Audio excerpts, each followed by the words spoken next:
This is The Odyssey, translated by Robert Fagles, and I want to apologize to my professor, Professor Novak, for having done the Cliffs Notes of this in his 8 a.m. Great Books class. So, for the first time, here we go.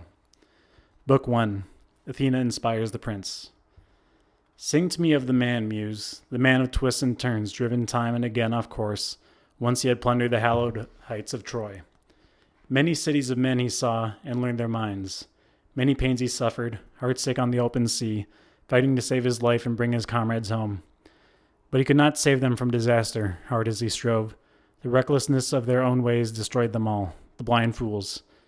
They devoured the cattle of the sun, and the sun god wiped from sight the day of their return. Launch out on his story, Muse, daughter of Zeus. Start from where you will. Sing for our time too. By now, all the survivors, all who avoided headlong death, were safe at home, escaped the wars and waves. But one man alone, his heart set on his wife and his return, Calypso, the bewitching nymph, the lustrous goddess, held him back, deep in her arching caverns, craving him for a husband. But then, when the wheeling seasons brought the year around, that year spun out by the gods when he should reach his home, Ithaca, though not even there would he be free of trials, even among his loved ones. Then every god took pity, all except Poseidon. He raged on, seething against the great Odysseus till he reached his native land. But now Poseidon had gone to visit the Ethiopians worlds away.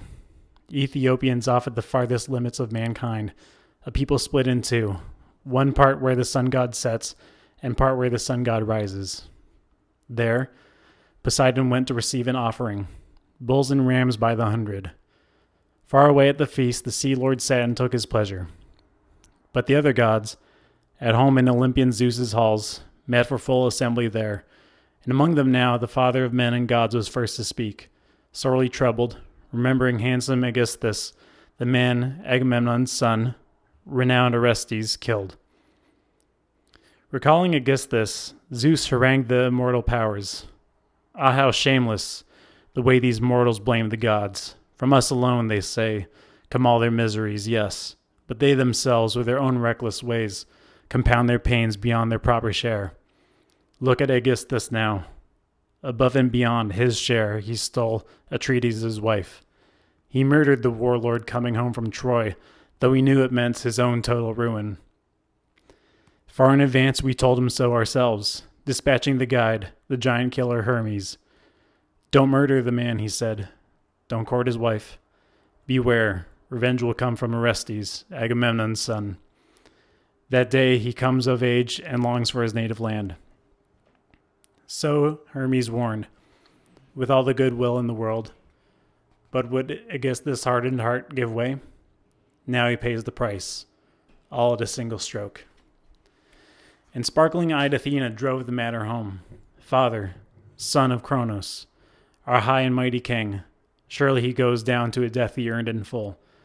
Let them all die so, all who do such things. But my heart breaks for Odysseus, that seasoned veteran cursed by fate so long. Far from his loved ones still, he suffers torments off on a wave-washed island rising at the center of the seas. A dark wooded island, and there a goddess makes her home, a daughter of Atlas, wicked titan who sounds the deep in all its depths, whose shoulders lift on high the colossal pillars thrusting earth and sky apart. Atlas's daughter it is who holds Odysseus captive, luckless man, despite his tears, forever trying to spellbind his heart with suave, seductive words and wipe all thought of Ithaca from his mind. But he, straining for no more than a glimpse of hearth smoke drifting up from his own land, Odysseus longs to die. Olympian Zeus, have you no care for him in your lofty heart? Did he never win your favor with sacrifices burned beside the ships on the broad plain of Troy? Why, Zeus? Why so dead set against Odysseus? My child, Zeus, who marshals the thunderheads, replied, what nonsense you let slip through your teeth. Now, how on earth could I forget Odysseus, great Odysseus, who excels all men in wisdom excels in offering too he gives the immortal gods who rule the vaulting skies?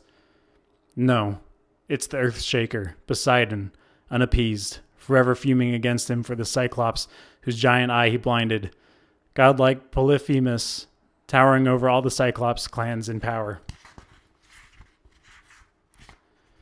The nymph Thusa born him, daughter of Phorcys, lord of the barren salt sea. She met Poseidon once in his vaulted caves, and they made love.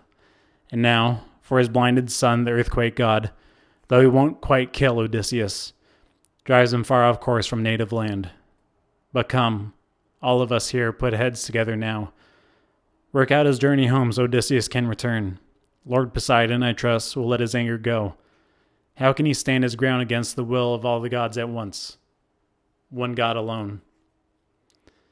Athena, her eyes flashing bright, exalted. Father, son of Cronos, our high and mighty king, if now it really pleases the blissful gods that wise Odysseus shall return home at last, let us dispatch the guide and giant killer Hermes down to Ogygia Island, down to announce at once to the nymph with lovely braids our fixed decree.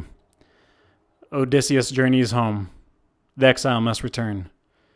While I brave myself go down to Ithaca, rouse the sun to a braver pitch, inspire his heart with courage to summon the flowing-haired Achaeans to full assembly, speak his mind to all those suitors, slaughtering on and on his droves of sheep and shambling longhorn cattle.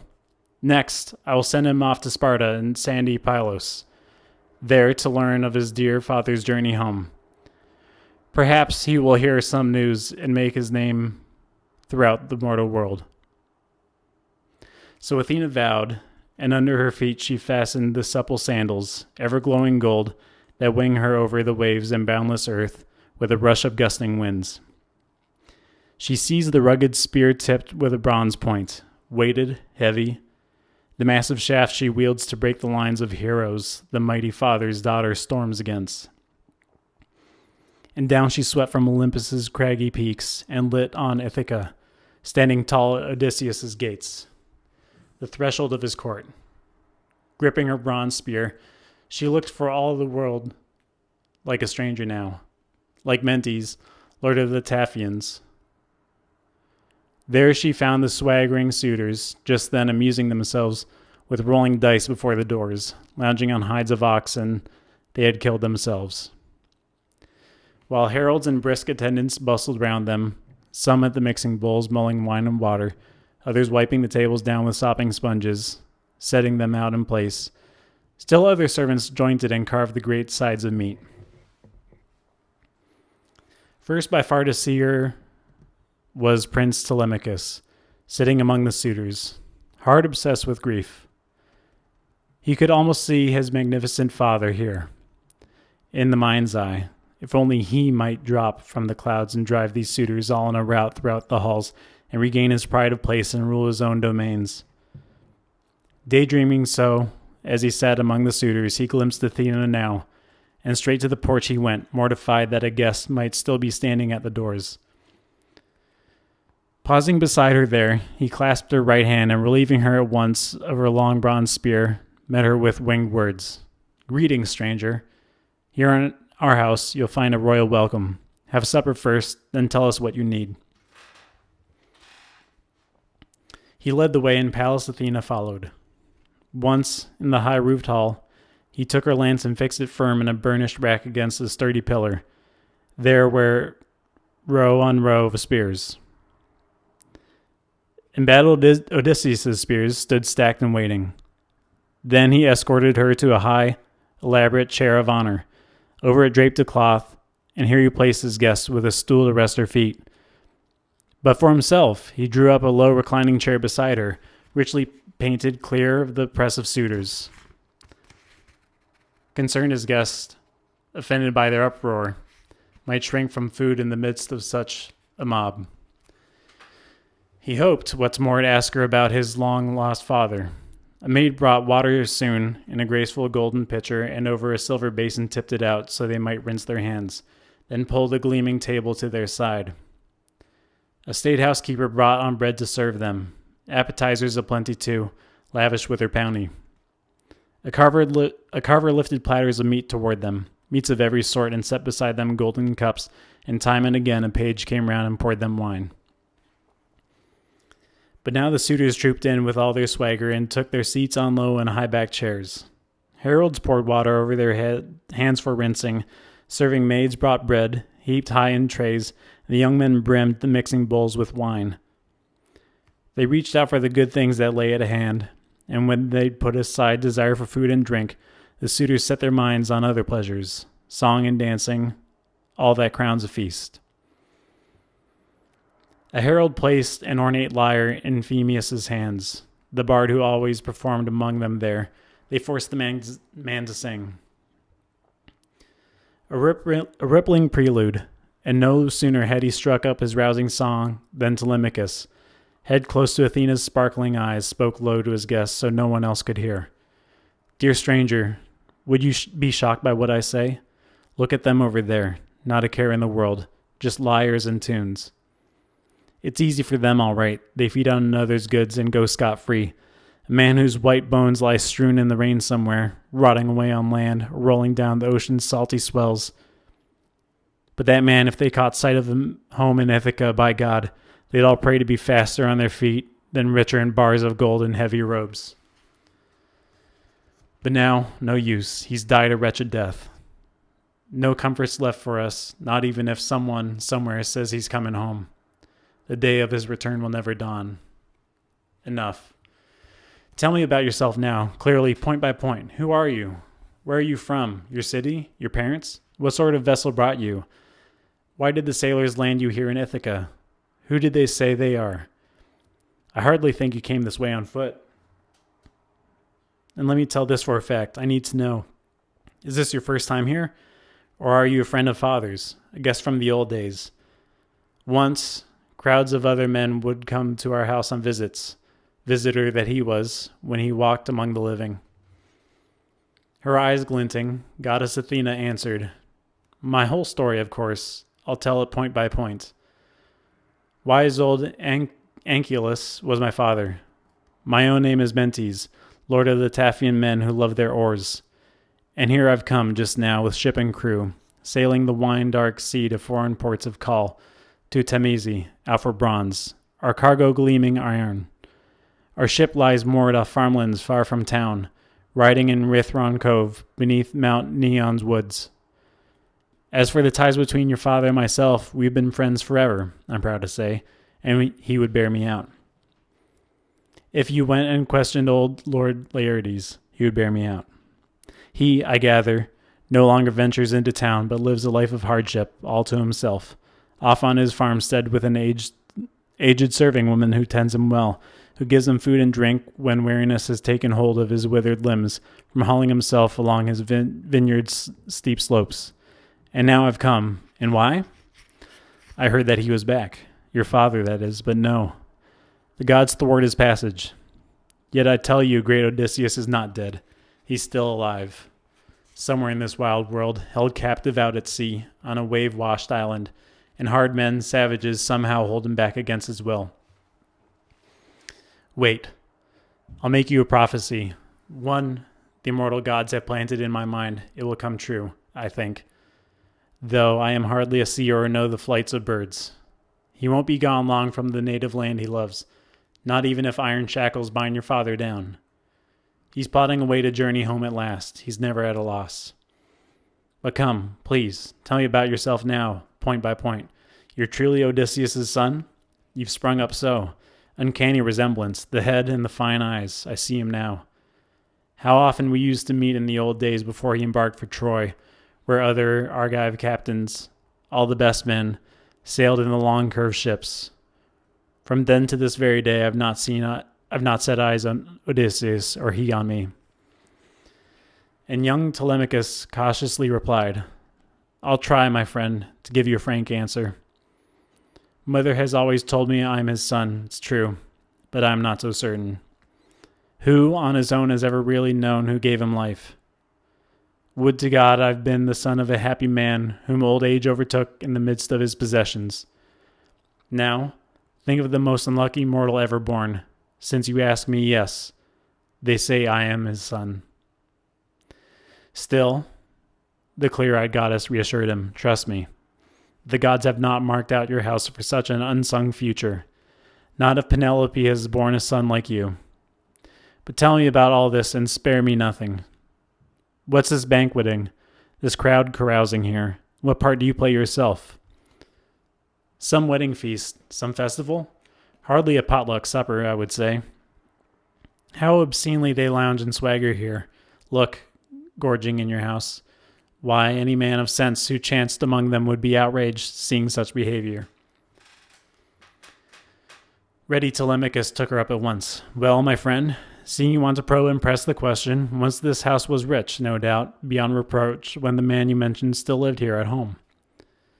Now the gods have reversed our fortunes with a vengeance, wiped that man from the earth like no one else before. I would never have grieved so much about his death if he'd gone down with comrades off in Troy or died in the arms of loved ones, once he had wound down the long coil of war. Then all united Achaea would have raised his tomb, and he'd have won his son great fame for years to come. But now the whirlwinds have ripped him away, no fame for him. He's lost and gone now, out of sight, out of mind, and he's left me tears and grief. Nor do I rack my heart and grieve for him alone, no longer. Now the gods have invented other miseries to plague me. Listen, all the nobles who rule the islands round about, Dulichion and Sami, and wooded Zacynthus too, and all who lord it in rocky Ithaca as well. Down to the last man they court my mother. They lay waste my house, and mother, she neither rejects a marriage she despises, nor can she bear to bring the courting to an end, while they continue to bleed my household white. Soon, you wait, they'll grind me down as well. Shameful, brimming with indignation, Pallas Athena broke out. Oh, how much ye need Odysseus, gone so long, how he'd lay hands on all these brazen suitors, if only he would appear, now, at his house's outer gates and take his stand, armed with his helmet, shield, and pair of spears. As strong as the man I glimpsed the first time in our own house, drinking wine and reveling there, just come in from Ephyra, visiting Aeolus, Murmerus' son. Odysseus sailed that way, you see, in his swift, trim ship, hunting deadly poison to smear on his arrows' bronze heads. Aeolus refused. He feared the wrath of the everlasting gods. But father, so fond of him, gave him all he wanted. If only that Odysseus sported with these suitors, a blood wedding, a quick death would take the lot. True, but all lies in the lap of the great gods, whether or not he'll come and pay them back, here in his own house. But you, I urge you, think how to drive these suitors from your halls. Come now, listen closely. Take my words to heart. At daybreak, summon the island's lords to full assembly. Give your orders to all and call the gods to witness. Tell the suitors to scatter, each to his own place. As for your mother, if the spirit moves her to marry, let her go back to her father's house, a man of power. Her kin will arrange the wedding, provide the gifts, the array that goes with the daughter dearly loved. For you, I have some good advice, if only you will accept it. Fit out a ship with 20 oars, the best in sight. Sail in quest of news of your long-lost father. Some may tell you something, or you may catch a rumor straight from Zeus, rumor that carries news to men like nothing else. First go down to Pylos, question old King Nestor, and cross over to Sparta, to red-haired Menelaus, of all the bronze-armored Achaeans, the last man back. Now, if you hear your father's alive and heading home, hard-pressed as you are, brave out one more year. If you hear he's dead, no longer among the living, then back you come to the native land you love. Raise his grave mound, build his honors high, with the funeral rites that he deserves, and give your mother to another husband. Then, once you've sealed those matters, seen them through, think hard, reach down deep in your heart and soul for a way to kill these suitors in your house, by stealth or in open combat. You must not cling to your boyhood any longer. It's time you were a man. Haven't you heard what glory Prince Orestes won throughout the world when he killed that cunning, murderous Aegisthus, who killed his famous father? And you, my friend, How tall and handsome I see you now. Be brave, you too, so men to come will sing your praises down the years. But now I must go back to my swift trim ship and all my shipmates, chafing there, I'm sure, waiting for my return. It all rests with you. Take my words to heart. O stranger, heedful Telemachus replied, indeed I will. You've counseled me with so much kindness now, like a father to a son. I won't forget a word. But come, stay longer, keen as you are to sail, so you can bathe and rest and lift your spirits, then go back to your ship, delighted with a gift. A prize of honor, something rare and fine as a keepsake for myself. The kind of gift a host will give a stranger, friend to friend. Her eyes glinting, Pylos declined in haste. Not now. Don't hold me here. I long to be on my way. As for the gift, whatever you'd give in kindness, save it for my return so I can take it home. Choose something rare and fine, and a good reward that gift is going to bring you.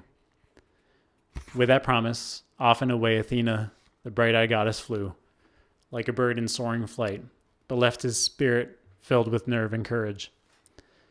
Charged with his father's memory more than ever now, he felt his senses quicken, overwhelmed with wonder. This was a god, he knew it well, and made at once for the suitors a man like a god himself.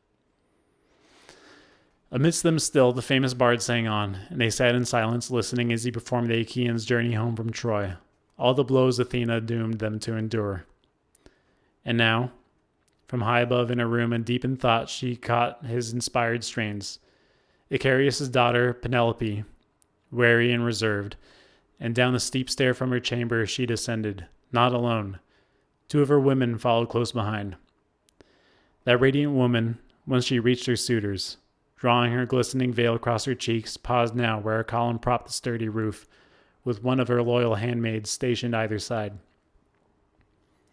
Suddenly, dissolving in tears and bursting through the bard's inspired voice, she cried out, Phemius! So many other songs you know to hold us spellbound, works of the gods and men that singers celebrate. Sing one of those as you sit beside them here, and they drink their wine in silence. But break off this song, the unendurable song that always rends the heart inside me. The unforgettable grief, it wounds me most of all. How I long for my husband, alive in memory always, the great man whose fame resounds through Hellas right to the depths of Argus. Why, mother? Poised Telemachus put in sharply. Why deny our devoted bard the chance to entertain us any way the spirit stirs him on? Bards are not to blame. Zeus is blame. He deals to each and every laborer on this earth whatever doom he pleases. Why fault the bard if he sings the Argives' harsh fate? It's always the latest song, the one that echoes last in the listener's ears, that people praise the most. Courage, mother, harden your heart and listen. Odysseus was scarcely the only one, you know, whose journey home was blotted out at Troy. Others, so many others, died there too. So, mother, go back to your quarters, tend to your own tasks, and distaff and the loom, and keep the women working hard as well. As for giving orders, men will see to that, but I most of all. I hold the reins of power in this house. Astonished, she withdrew to her own room. She took to heart the clear good sense in what her son had said. Climbing up to the lofty chamber with her women, she fell to weeping for Odysseus, her beloved husband, till watchful Athena sealed her eyes with welcome sleep.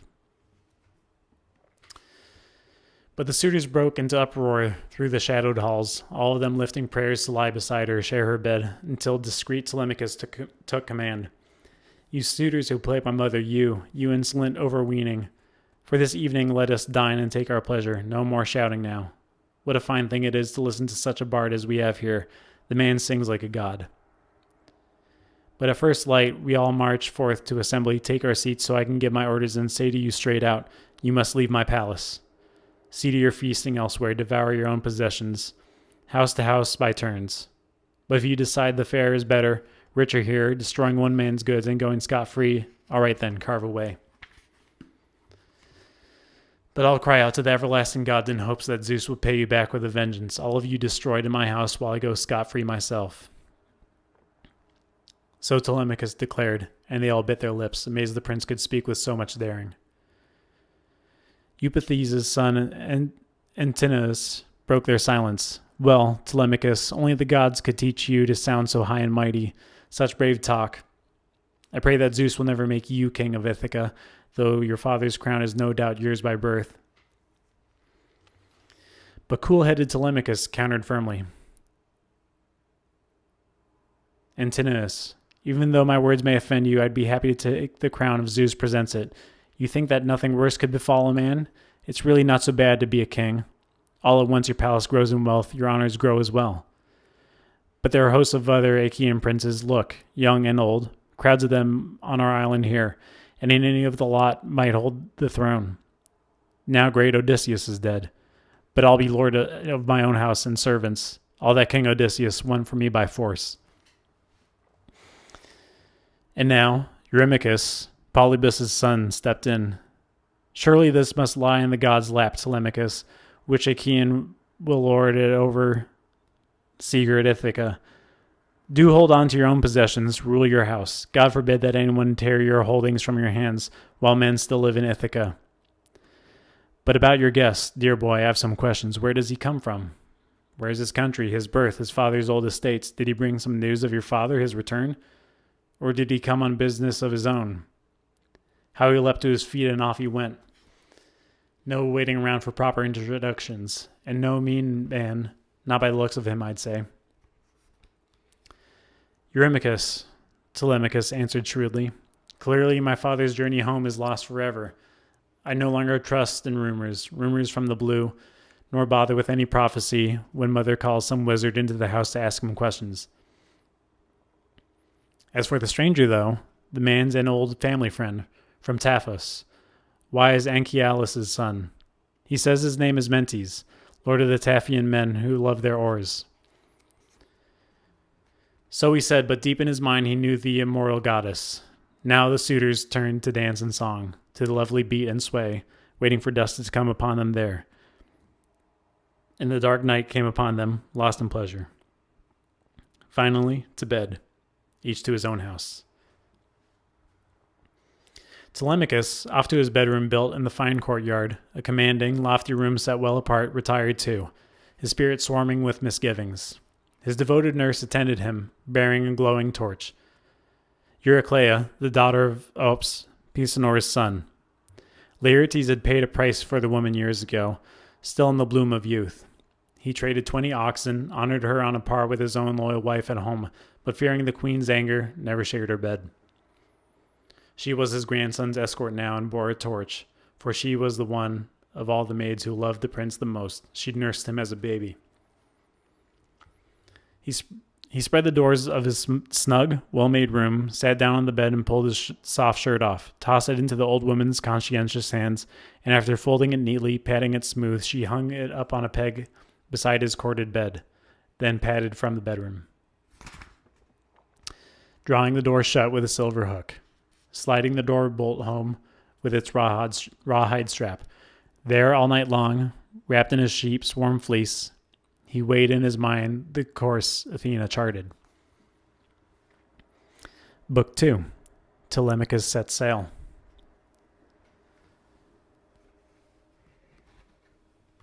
When young dawn, with her rose-red fingers shone once more, the true son of Odysseus sprang from bed and dressed. Over his shoulder he slung his well-honed sword, fastened rawhide sandals under his smooth feet, and stepped from his bedroom, handsome as a god. At once he ordered heralds to cry out loud and clear, and summoned the flowing-haired Achaeans to full assembly. Their cries rang out. The people filed in quickly. When they'd grouped, crowding the meeting grounds, Telemachus strode in too, a bronze spear in his grip, and not alone. 2 sleek hounds went trotting at his heels. And Athena lavished a marvelous splendor on the prince, so the people all gazed in wonder as he came forward, the elders making way as he took his father's seat. The first to speak was an old lord, Aegyptius, stooped with age, who knew the world by heart. For one dear son had sailed with King Odysseus, bound in the hollow ships of the Stalian land of Troy, the spearman Antiphus. But the brutal Cyclops killed him, trapped in his vaulted cave, the last man the monster ate. 3 other sons he had, one who mixed with the suitors, Eurynomus, and 2 kept working their father's farms. Still, He never forgot the soldier desolate in his grief. In tears for the son he lost, he rose and said among them, "Hear me, men of Ithaca, hear what I have to say. Not once have we held assembly, met in session since King Odysseus sailed away in the hollow ships. Who has summoned us now? One of the young men? One of the old-timers? What crisis spurs him on? Some news he's heard of an army on the march. Word he's caught firsthand so he can warn us now? Or some other public matter he'll disclose and argue? He's a brave man, I'd say. God be with him too. May Zeus speed him on to a happy end, whatever his heart desires." Winning words with a lucky ring. Odysseus' son rejoiced. The boy could sit no longer, fired up to speak. He took his stand among the gathered men.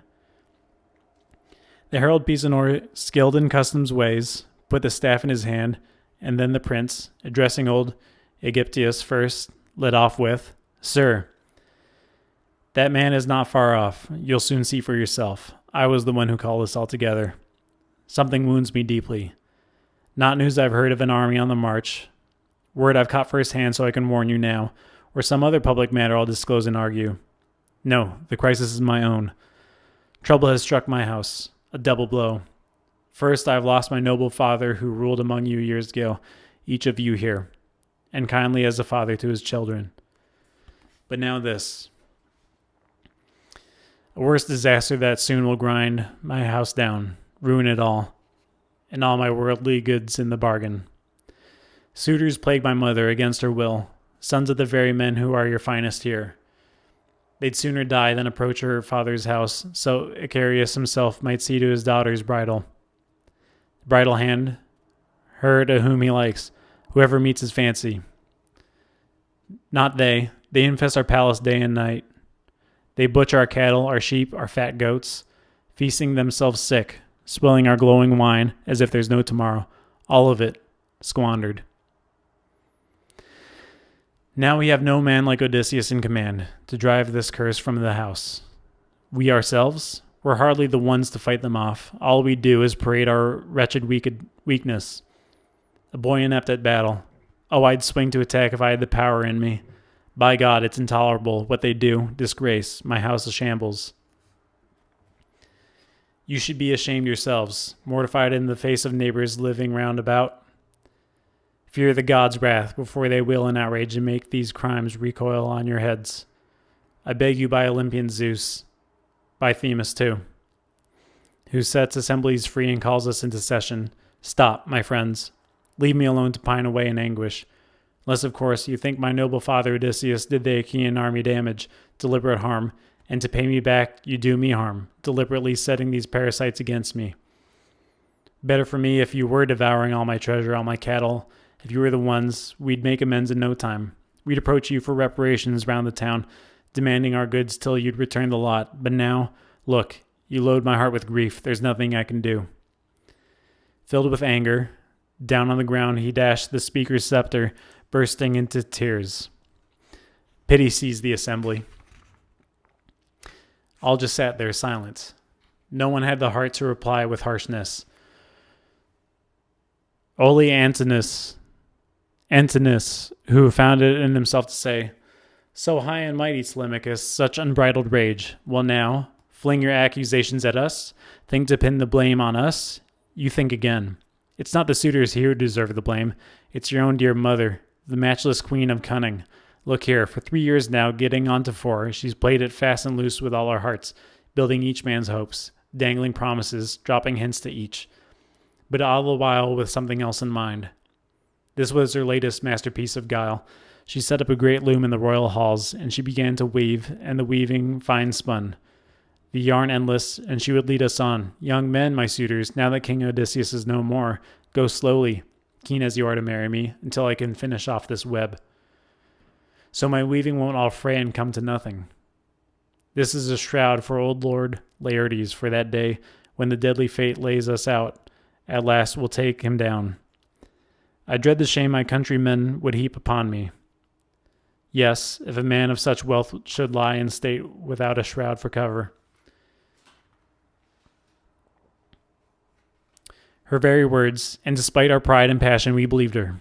So by day she'd weave at her great and growing web, by night By the light of torches she set beside her, she would unravel all she'd done. 3 whole years she deceived us blind, seduced us with this scheme. Then, when the wheeling seasons brought the 4th year on, one of her women, in on the queen's secret, told the truth, and we caught her in the act, unweaving her gorgeous web. So she finished it off. Against her will, we forced her. Now, Telemachus, here's how the suitors will answer you. You burn it in your mind, you and all our people. Send your mother back. Direct her to marry whomever her father picks, whoever pleases her. So long as she persists in tormenting us, quick to exploit the gifts Athena gave her, a skilled hand for elegant work, a fine mind, and subtle wiles too, we've never heard the like. Not even in old stories sung of all Achaea's well-coiffed queens who graced the years gone by. Mycenae crowned with garlands, Tyro and Alcmena. Not one could equal Penelope for intrigue, but in this case she intrigued beyond all limits. So we will devour your worldly goods and wealth, as long as she holds to that course the gods have charted deep inside her heart. Great renown she wins for herself, no doubt. Great loss for you in treasure. We'll not go back to our old estates or leave for other parts, not till she weds the Argive man she fancies. But with calm good sense Telemachus replied, Antinous, how can I drive my mother from our house against her will, the one who bore me, reared me too? My father is worlds away, dead or alive, who knows? Imagine the high price I'd have to pay Icarius if all on my own I send my mother home. Oh, what I would suffer from her father, and some dark god would hurt me even more when mother, leaving her own house behind, calls down her withering furies on my head. And our people's cries of shame would hound my heels. I will never issue that ultimatum to my mother, and you, if you have any shame in your own hearts, you must leave my palace. See to your feasting elsewhere, devour your own possessions, house to house by turns. But if you decide the fare is better, richer here, destroying one man's goods and going scot-free, all right then, carve away. But I'll cry out to the everlasting gods in hopes that Zeus will pay you back with a vengeance, all of you destroyed in my house while I go scot-free myself. And to seal his prayer, far-seeing Zeus sent down a sign. He launched 2 eagles soaring high from a mountain ridge, and down they glided, borne on the wind's draft a moment, wing to wingtip, pinions straining taut, till just above the assembly's throbbing hum they whirled. Suddenly, wings thrashing, wild onslaught of wings, and banking down at the crowd's heads a glaring, fatal sign. Talons slashing each other, tearing cheeks and throats, they swooped away on the right through homes and city. All were dumbstruck, watching the eagles trail from sight. People brooding deeply what might come to pass. Until the old warrior, Halitherses, master's son, broke the silence for them, the one who outperformed all men of his time at reading bird signs, sounding out the omens, rose and spoke, distraught for each man there. Hear me, men of Ithaca, hear what I have to say. Though my revelations strike the suitors first of all, a great disaster is rolling like a breaker toward their heads. Clearly Odysseus won't be far from loved ones any longer. Now, right now, he's somewhere near, I tell you, breeding bloody death for all these suitors here. Pains aplenty too for the rest of us who live in Ithaca's sunlit air. Long before that, we must put heads together, find some way to stop these men, or let them stop themselves. Better for them that way, by far. I myself am no stranger to prophecy, I can see it now. Odysseus, all is working out for him, I say, just as I said it would that day the Argives sailed for Troy, and the mastermind of battle boarded with them. I said then, after many blows and all his shipmates lost, after 20 years had wheeled by, he would come home, unrecognized by all, and now look, it all comes to pass. Stop, old man. Eurymachus, Polybus' son, rose up to take him on. Go home and babble your omens to your children. Save them from some catastrophe coming soon. I'm a better hand than you at reading portents. Flocks of birds go fluttering under the sun's rays. Not all are fraught with meaning. Odysseus? He's dead now, far from home. Would to God that you'd died with him too. We'd have escaped your droning prophecies then, and the way you've loosed the dogs of this boy's anger. Your eyes peeled for a house gift he might give you. Here's my prophecy, bound to come to pass. If you old codger, wise as the ages, talk him round, incite the boy to riot, he'll be the first to suffer, let me tell you. And you, old man, will clap some fine on you. You'll weep to pay, a fine to crush your spirit. Telemachus, here in front of you all, here's my advice for him. Let him urge his mother back to her father's house. Her kin will arrange the wedding, provide the gifts, the array that goes with the daughter dearly loved. Not till then, I'd say, will the island princess quit their taxing courtship. Who's there to fear? I ask you, surely not Telemachus, with all his tiresome threats, nor do we balk, old man, at the prophecies you mouth. They'll come to grief. They'll make us hate you more. The prince's wealth will be devoured as always, mercilessly. No reparations ever. Not while the queen drags out our hopes to wed her. Waiting, day after day, all of us striving hard to win one matchless beauty, never courting others, bevies of brides who'd suit each noble here. Telemachus answered, firm in his resolve. Eurymachus, the rest of you fine, brazen suitors, I've done with appeals to you about these matters. I'll say no more.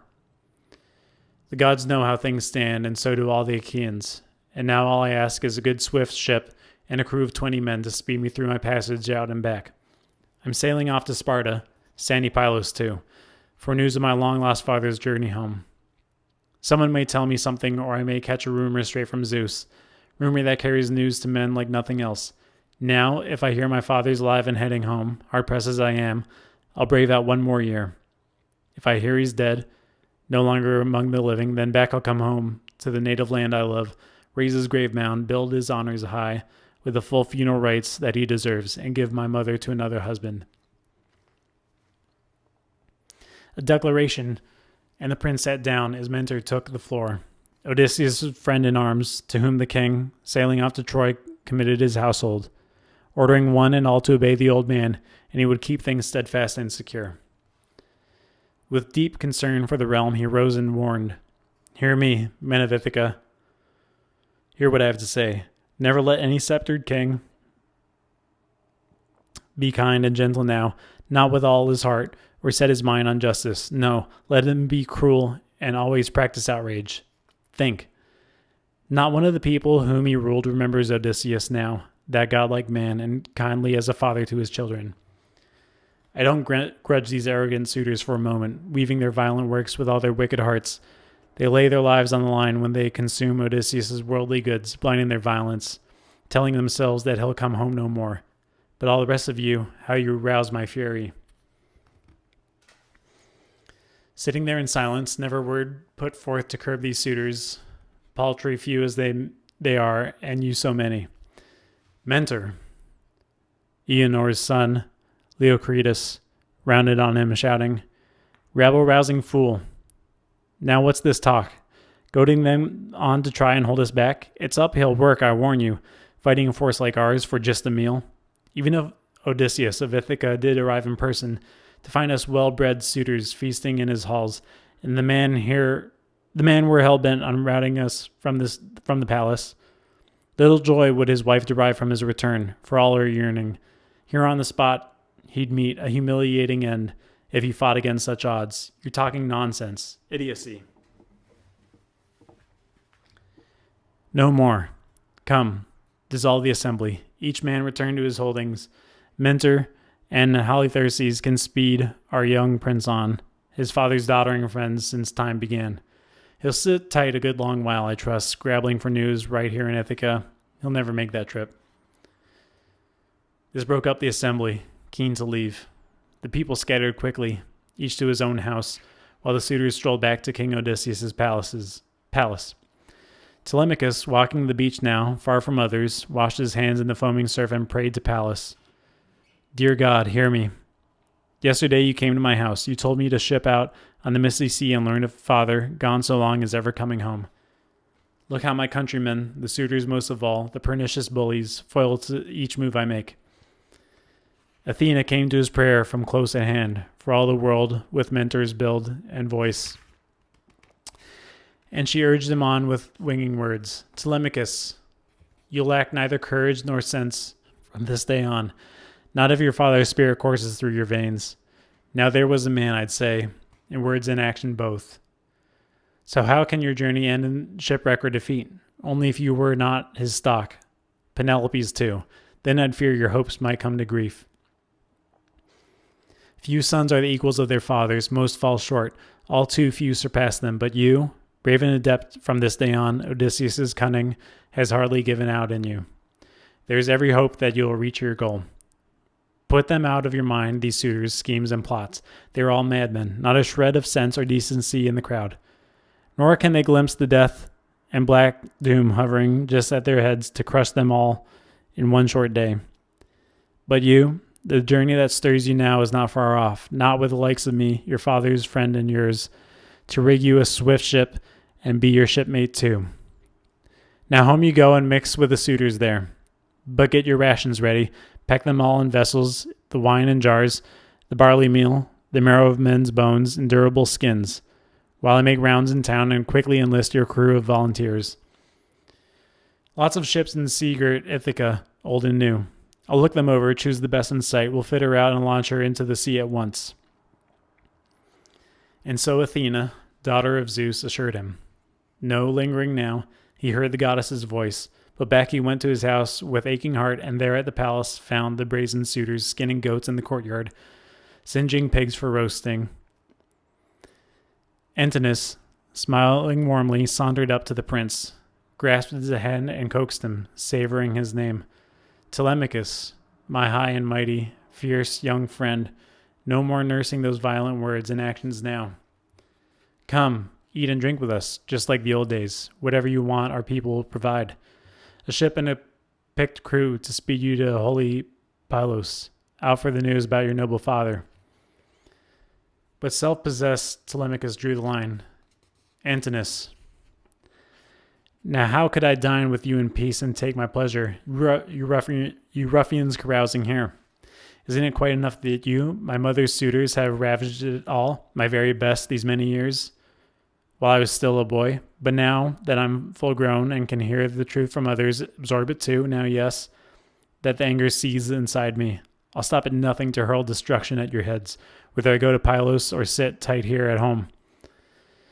But the trip I speak of will not end in failure. Go I will as a passenger, nothing more, since I don't seem to command my own crew. That, I'm sure, is the way that suits you best. With this, he nonchalantly drew his hand from Antinous' hand, while the suitors, busy feasting in the halls, mocked and taunted him, flinging insults now. God help us, one young buck kept shouting. He wants to slaughter us all. He's off to sandy Pylos to hire cutthroats, even Sparta perhaps.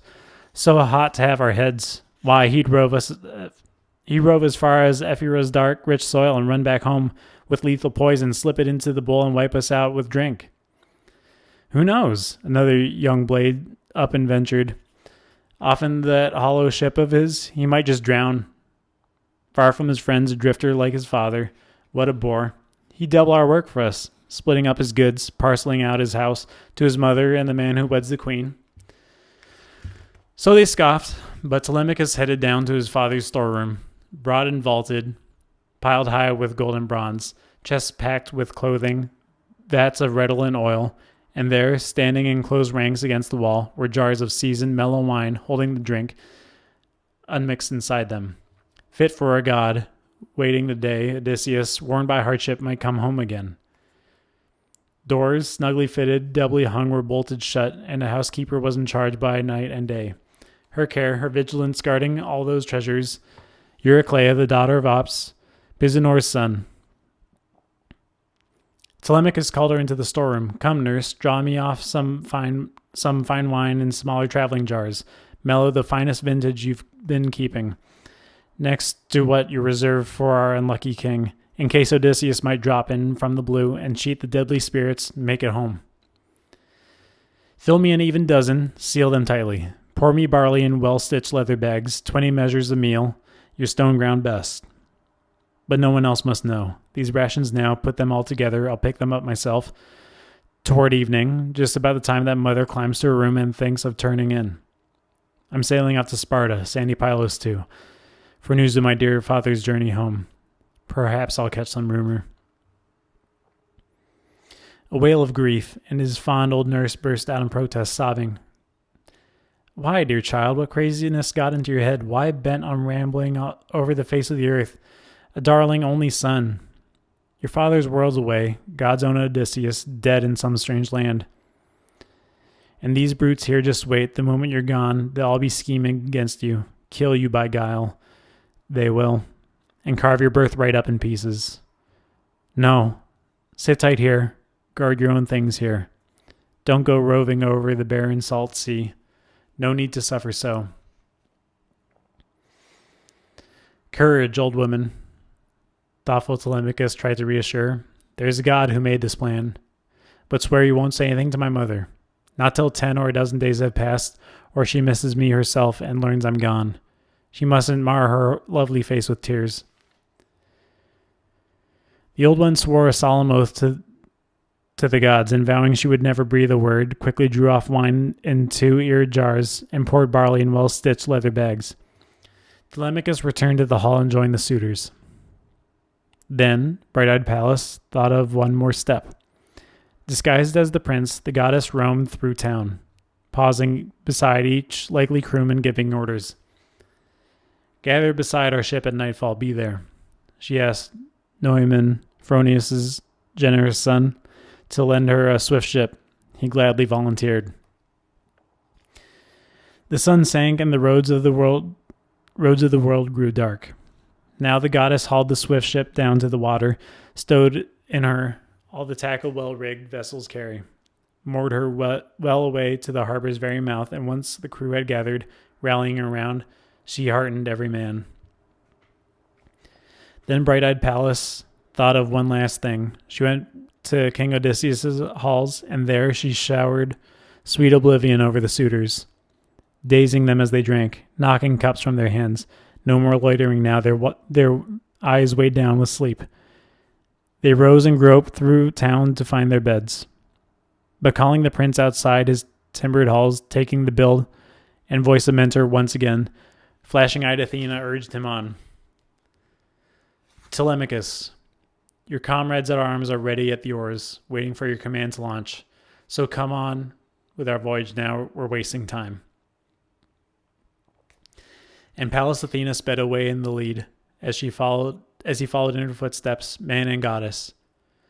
Once they reached the ship at the water's edge, they found their long-haired shipmates on the beach. The prince, inspired, gave his first commands. Come, friends, get the rations aboard. They're piled in the palace now. My mother knows nothing of this, no servants either. Only one has heard our plan. He led them back, and the men fell in and fetched down all the stores and stowed them briskly, deep in the well-ribbed holds, as Odysseus' son directed. Telemachus climbed aboard. Athena led the way, assuming the pilot's seat, reserved astern, and he sat close behind her. Cables cast off, the crew swung to the oarlocks. Bright-eyed Athena sent them a stiff following wind, rippling out of the west, ruffling over the wine-dark sea, as Telemachus shouted out commands to all his shipmates. All lay hands to tackle. They sprang to orders. Hoisting the pinewood mast, they stepped it firm in its block amidships, lashed it fast with stays, and with braided rawhide halyards hauled the white sail high. Suddenly wind hit full, and the canvas bellied out, and a dark blue wave, foaming up at the bow, sang out loud and strong as the ship made way, skimming the white caps, cutting toward her goal. All running gear secure in the swift black craft, they set up bowls and brimmed them high with wine, and poured libations out to the everlasting gods who never die, to Athena first of all, the daughter of Zeus with flashing sea-gray eyes, and the ship went plunging all night long and through the dawn. Book 3. King Nestor Remembers. As the sun sprang up, leaving the brilliant waters in its wake, climbing the bronze sky to shower light on immortal gods and mortal men across the plowlands ripe with grain, the ship pulled into Pylos, Neleus' storied citadel, where the people lined the beaches, sacrificing sleek black bulls to Poseidon, god of the sea blue mane who shakes the earth. They sat in 9 divisions, each 500 strong, each division offering up 9 bulls, and while the people tasted the innards, burned the thigh bones for the god. The craft and crew came heading straight to shore. Striking sail, furling it in the balanced ship, they moored her well, and men swung down on land. Telemachus climbed out last, with Athena far in front, and the bright-eyed goddess urged the prince along. Telemachus, no more shyness. This is not the time. We sailed the seas for this, for news of your father. Where does he lie buried? What fate did he meet? So go right up to Nestor, breaker of horses. We'll make him yield the secrets of his heart. Press him yourself to tell the whole truth. He'll never lie. The man is far too wise. The prince replied, wise in his own way too. How can I greet him, mentor, even approach the king? I'm hardly adept at subtle conversation. Someone my age might feel shy, what's more, interrogating an older man. Telemachus, the bright-eyed goddess Athena reassured him. Some of the words you'll find within yourself. The rest some power will inspire you to say. You, least of all I know, were born and reared without the gods' goodwill. And Pallas Athena sped away in the lead as he followed in her footsteps. Man and goddess gained the place where the Pelians met and massed. There sat Nestor among his sons as friends around them decked the banquet, roasted meats and skewered strips for broiling. As soon as they saw the strangers, all came crowding down, waving them on in welcome, urging them to sit. Nestor's son, Pisistratus, first to reach them, grasped their hand and sat them down at the feast on fleecy throws spread out along the sandbanks, flanking his brother Thrasymedes and his father. He gave them a share of innards, poured some wine in a golden cup, and lifting it warmly toward Athena, daughter of Zeus, whose shield is storm and thunder, greeted the goddess now with an invitation. Say your prayer to Lord Poseidon, stranger. His is the feast you found on your arrival, but once you've made your libation and your prayer, all according to ancient custom, hand this cup of hearty, seasoned wine to your comrade here, so he can pour forth too. He too, I think, should pray to the deathless ones himself. All men need the gods, but the man is younger, just about my age. That's why I give the gold cup first to you. With that, Pisistratus placed in her hand the cup of mellow wine, and Pallas rejoiced at the prince's sense of tact in giving the golden wine cup first to her. At once she prayed intensely to Poseidon. Hear me, sea lord, you who embrace the earth. Don't deny our wishes, bring our prayers to pass. First then, to Nestor and all his sons grant glory. Then to all these Pelians, for their splendid rites grant a reward that warms their gracious hearts. And last, Poseidon, grant Telemachus and myself safe passage home, the mission accomplished that sped us here in our rapid black ship. So she prayed and brought it all to pass. She offered the rich two-handled cup to Telemachus, Odysseus' son, who echoed back her prayer word for word. They roasted the prime cuts, pulled them off the spits, and sharing out the portions, fell to the royal feast. Once they'd put aside desire for food and drink, old Nestor, the noble charioteer, began at last. Now's the time, now they've enjoyed their meal, to probe our guests and find out who they are. Strangers, friends, who are you? Where did you sail from? Over the running sea lanes? Out on a trading spree or roving the waves like pirates, sea wolves raiding at will, who risk their lives to plunder other men? Poised Telemachus answered, filled with heart, the heart Athena herself inspired, to ask for the news about his father gone so long, and make his name throughout the mortal world. Nestor, son of Neleus, Achaea's pride and glory, where were you from, you ask? I will tell you all. We hail from Ithaca, under the heights of Naian. Our mission here is personal, nothing public now. I'm on the trail of my father's widespread fame, you see, searching the earth to catch some news of great-hearted King Odysseus, who, they say, fought with you to demolish Troy some years ago. About all the rest who fought the Trojans there, we know where each one died his wretched death, but father, even his death, the son of Cronos, shrouds it all in mystery. No one can say for certain where he died, whether he went down on land at enemy hands or out on the open sea in Amphitrite's breakers. That's why I've come to plead before you now, if you can tell me about his cruel death. Perhaps you saw him die with your own eyes, or heard the wanderer's end from someone else. More than all other men, that man was born for pain. Don't soften a thing from pity, respect for me, tell me, clearly, all your eyes have witnessed. I beg you, if ever my father, Lord Odysseus, pledged you his word and made it good in action once on the fields of Troy where you, Achaeans, suffered, remember his story now. Tell me the truth. Nestor, the noble charioteer, replied at length. Ah, dear boy, since you call back such memories, such living hell we endured in distant Troy. We had strong fighting forces of Achaea, so many raids from shipboard down the foggy sea, cruising for plunder, wherever Achilles led the way, so many battles round King Priam's walls we fought, so many God, our best and bravest fell. There Ajax lies, the great man of war. There Achilles lies too. There Patroclus, skilled as the gods in council. And there my own dear son, both strong and staunch, Telemachus, lightning on his feet, and every inch a fighter. But so many other things we suffered past that count, what mortal in this wide world could tell it all? Not if you sat and probed his memory 5-6 years, delving for all the pains our brave Achaeans bore there. Your patience would fray, you'd soon head for home. 9 years we wove a web of disaster for those Trojans, pressing them hard with every tactic known to man, and only after we slaved did Zeus award us victory.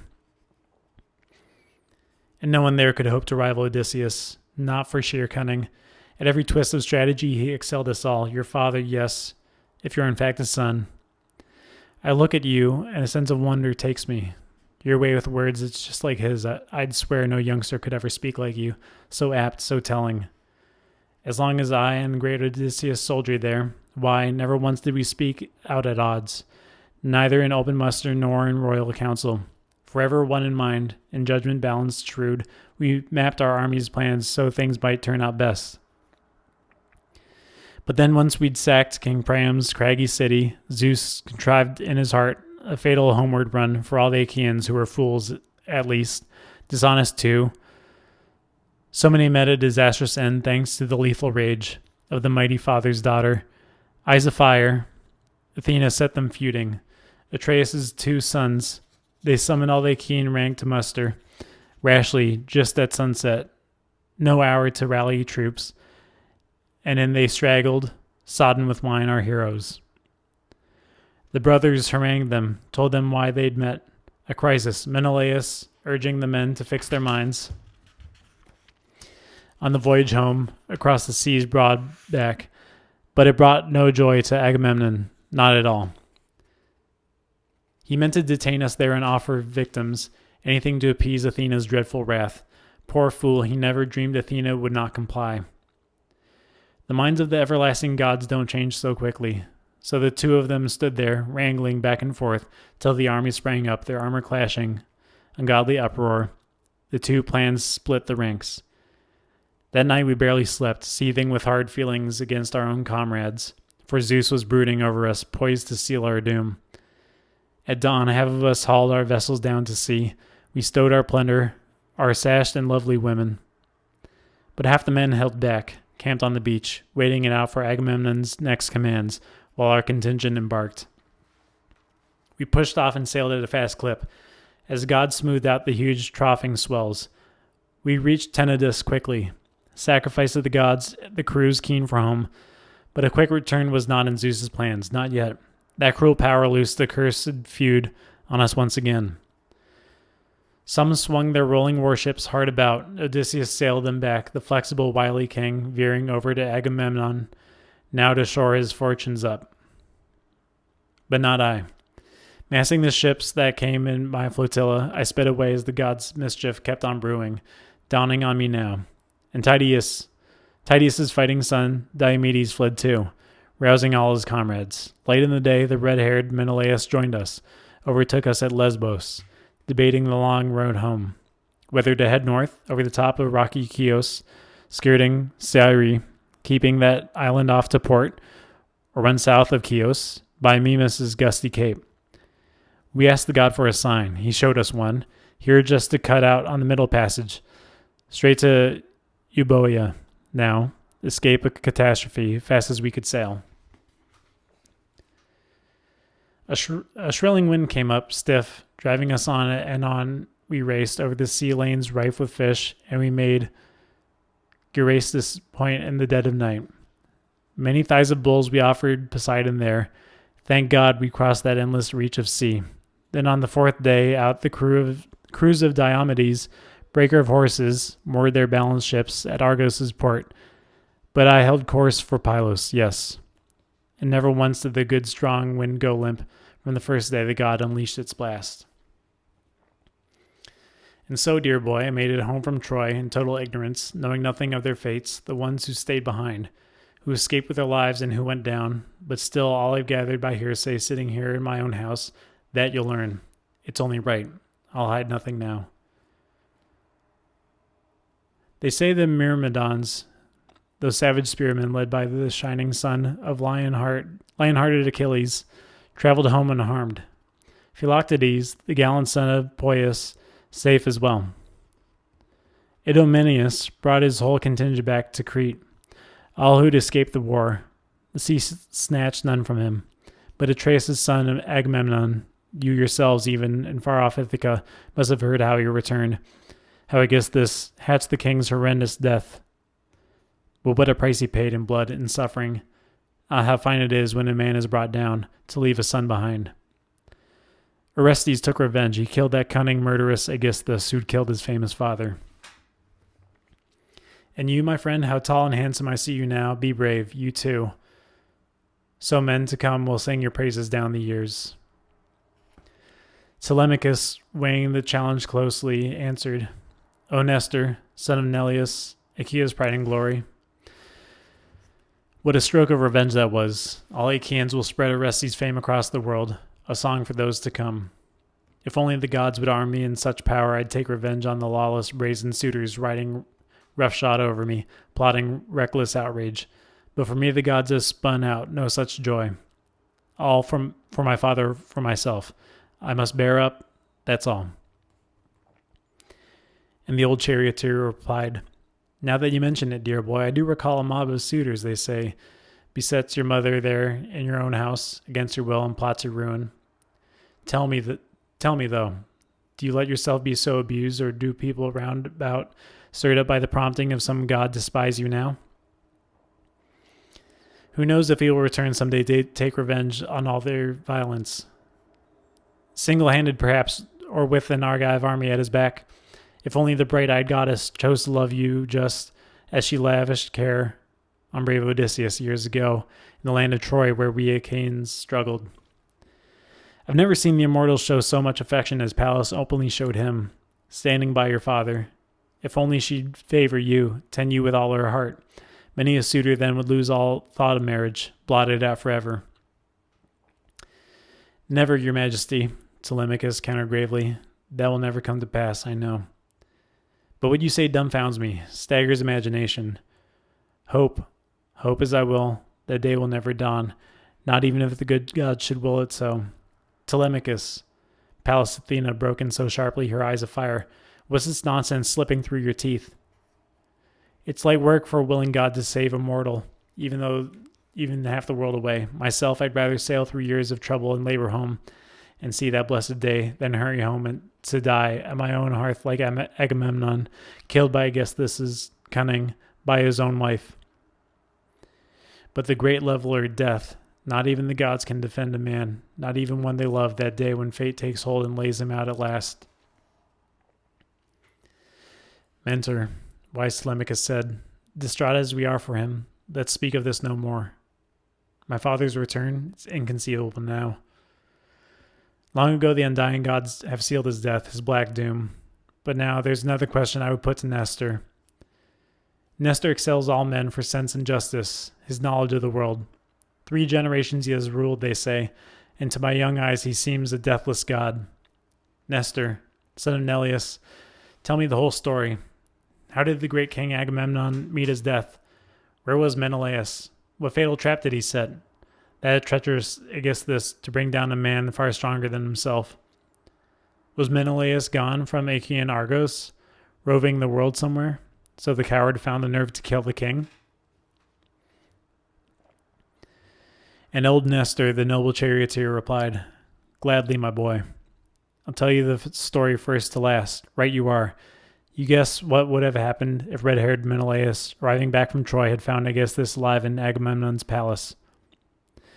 No barrow piled high on the earth for his dead body. No, the dogs and birds would have feasted on his corpse, sprawled on the plain outside the city gates, and no one, no woman in all Achaea would have wept a moment. Such a monstrous crime the man contrived. But there we were, camped at Troy, battling out the long, hard campaign while he had his ease at home.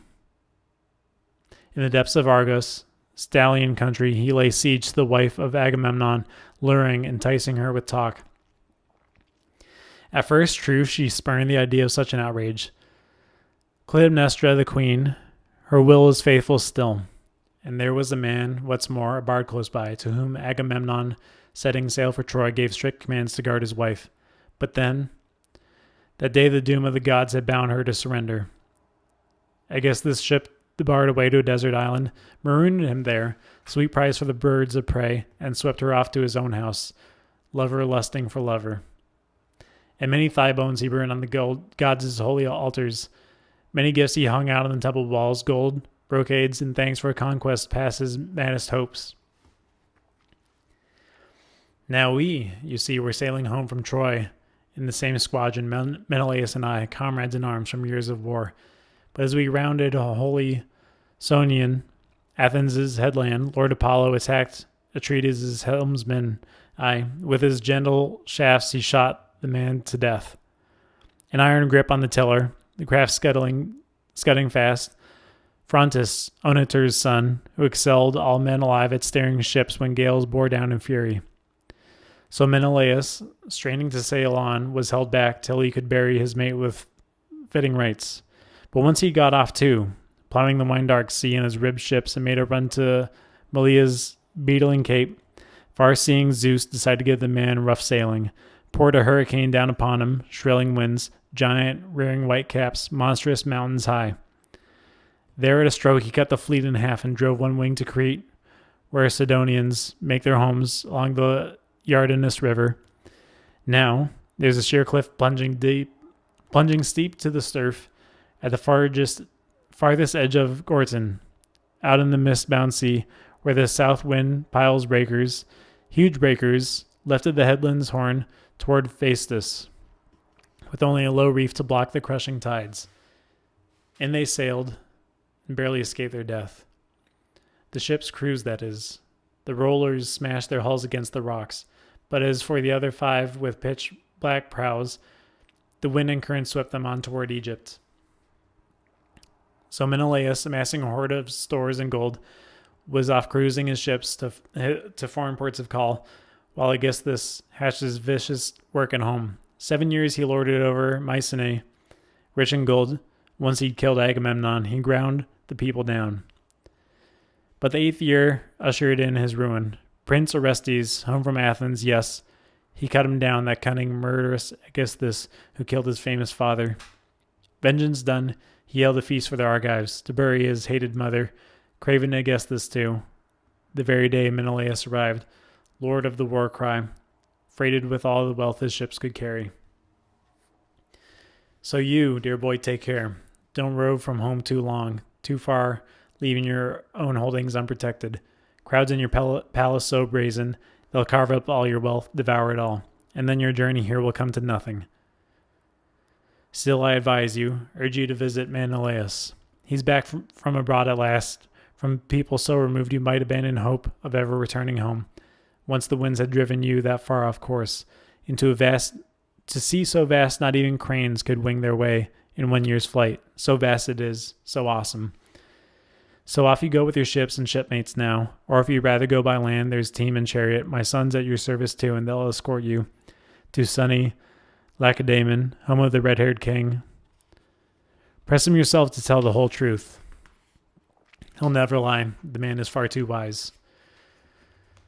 So he closes the sunset, and darkness swept across the earth, and the bright-eyed goddess Pallas spoke for all. There was a tale, old soldier, so well told.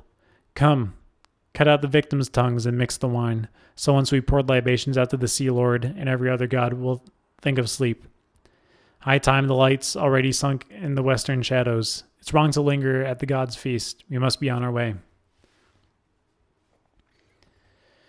Zeus's daughter, they all hung closely on every word she said.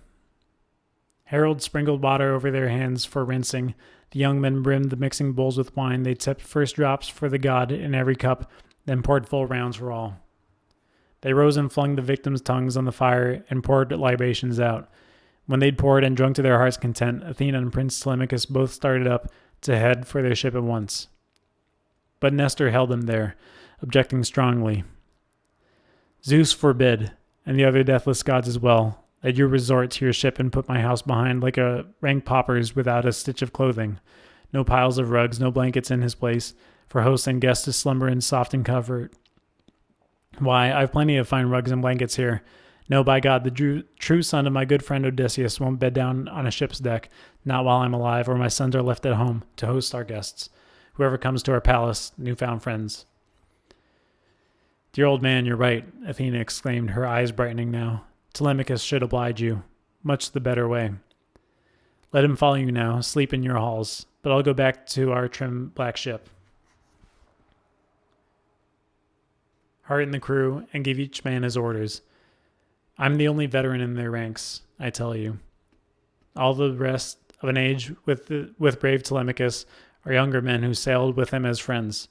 I'll bed down there by the dark hall tonight. At dawn push off for the proud Cauconians. Those people owe me a debt long overdue, and no mean sum, believe me. But you, seeing my friend is now your guest, speed him on his way with a chariot and your son, and give him the finest horses that you have, bred for stamina, trained to race the wind.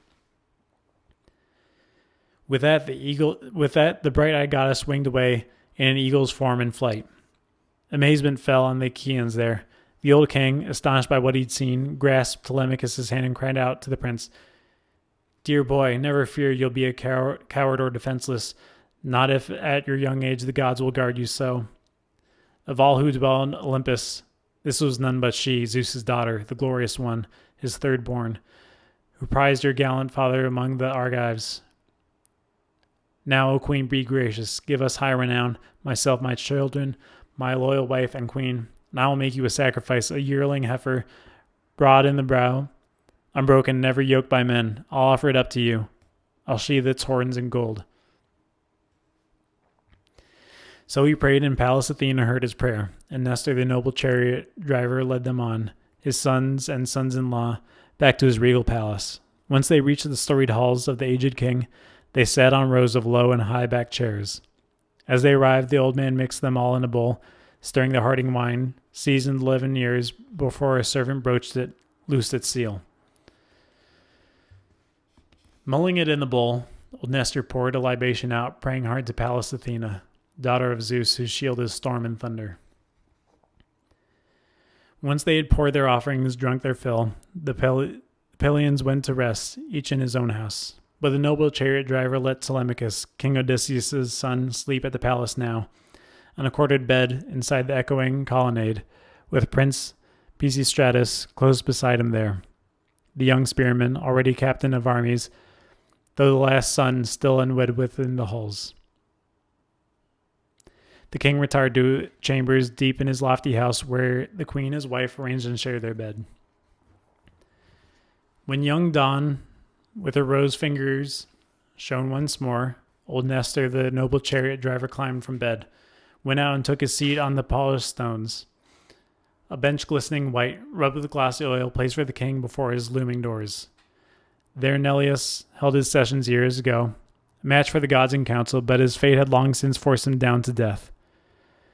Now royal Nestor, in turn, Achaea's watch and ward, sat there holding the scepter while his sons, coming out of their chambers, clustered round him, hovering near, Echephron, Stratius, Perseus, and Aretus, Thrasymedes like a god, and sixth, young Lord Pisistratus, came to join their ranks.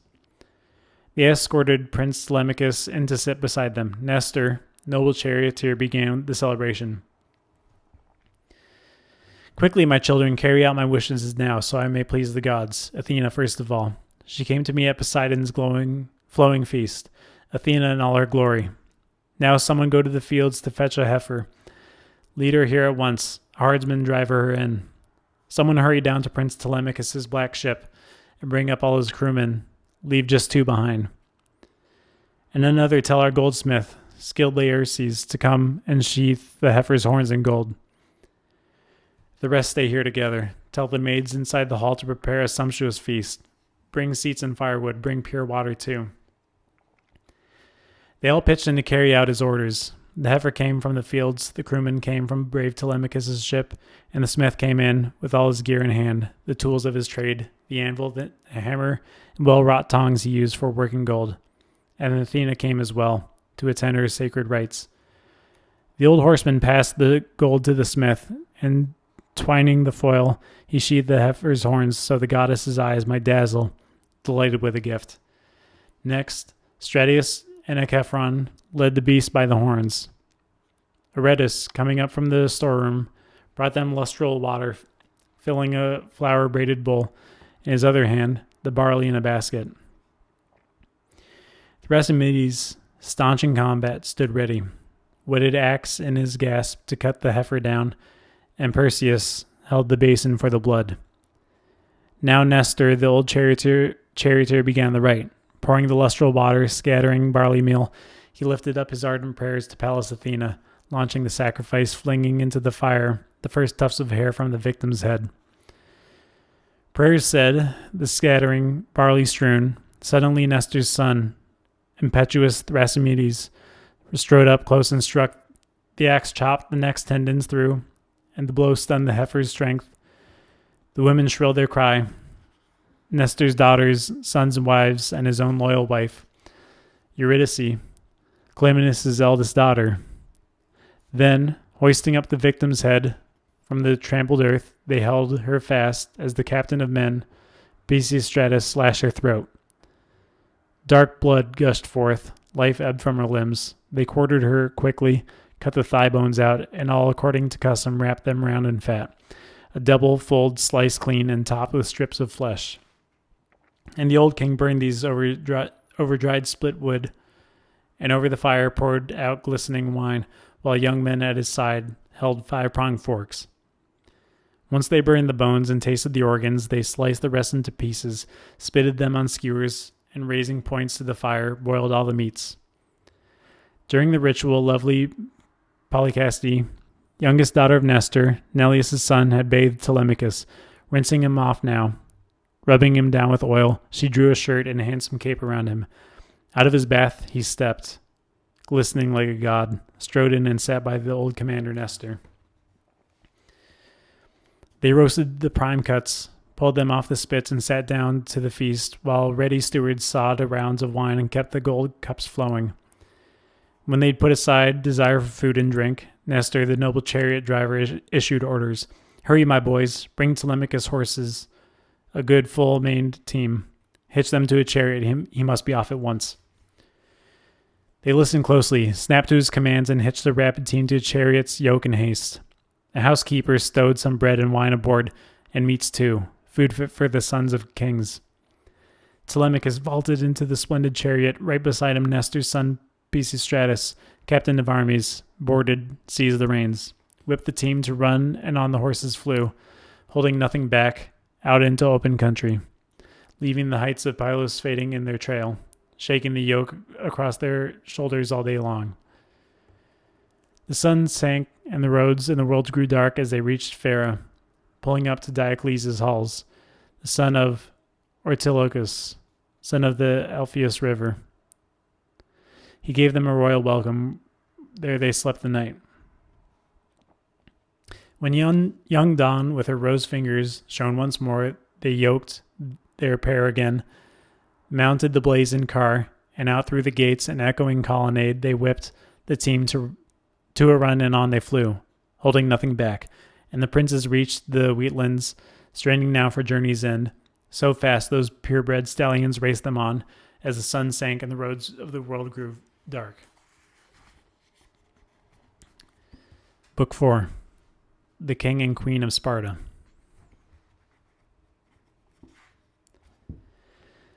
At last they gained the ravines of Lacedaemon, ringed by hills, and drove up to the halls of Menelaus in his glory.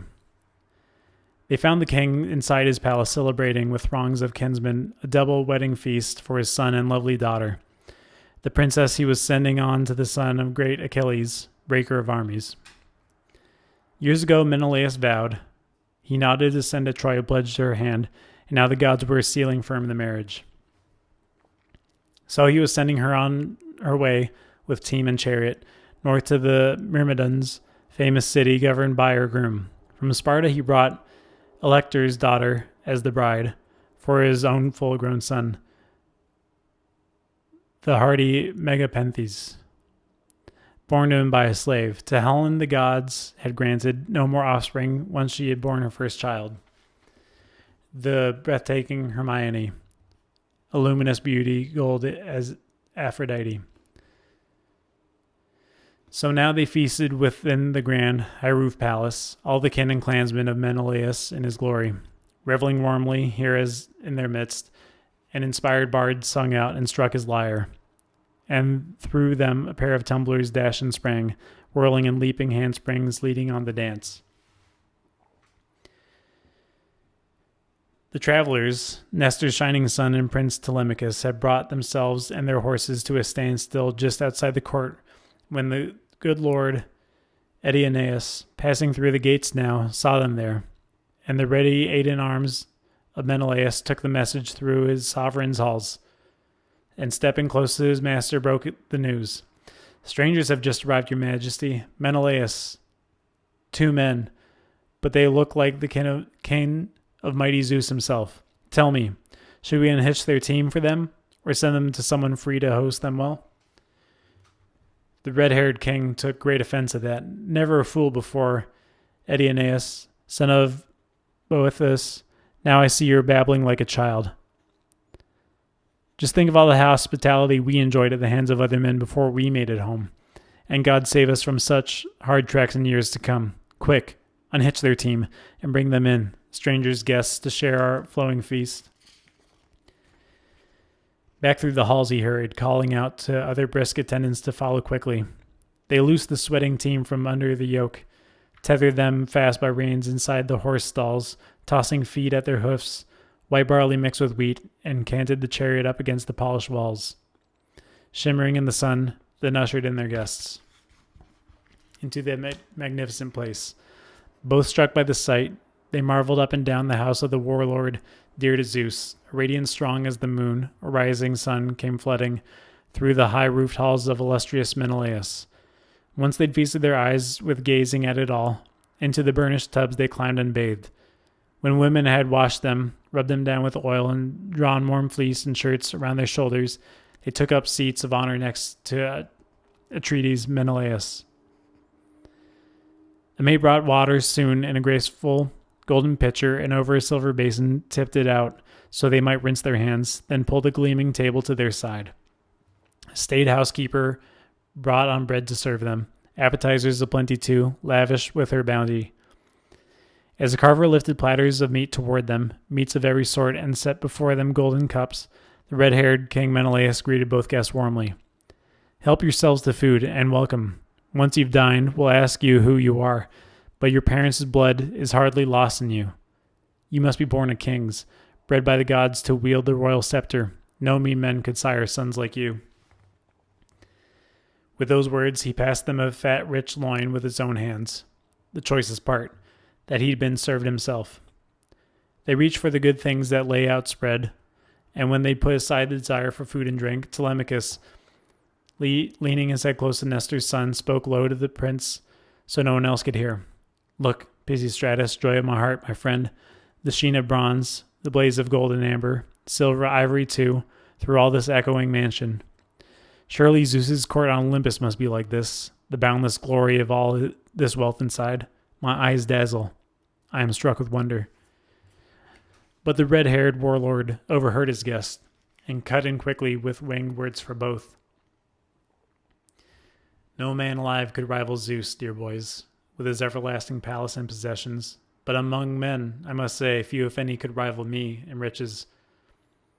Believe me, much I suffered. Many a mile I rove to haul such treasures home in my ships. 8 years out, wandering off as far as Cyprus, Phoenicia, even Egypt.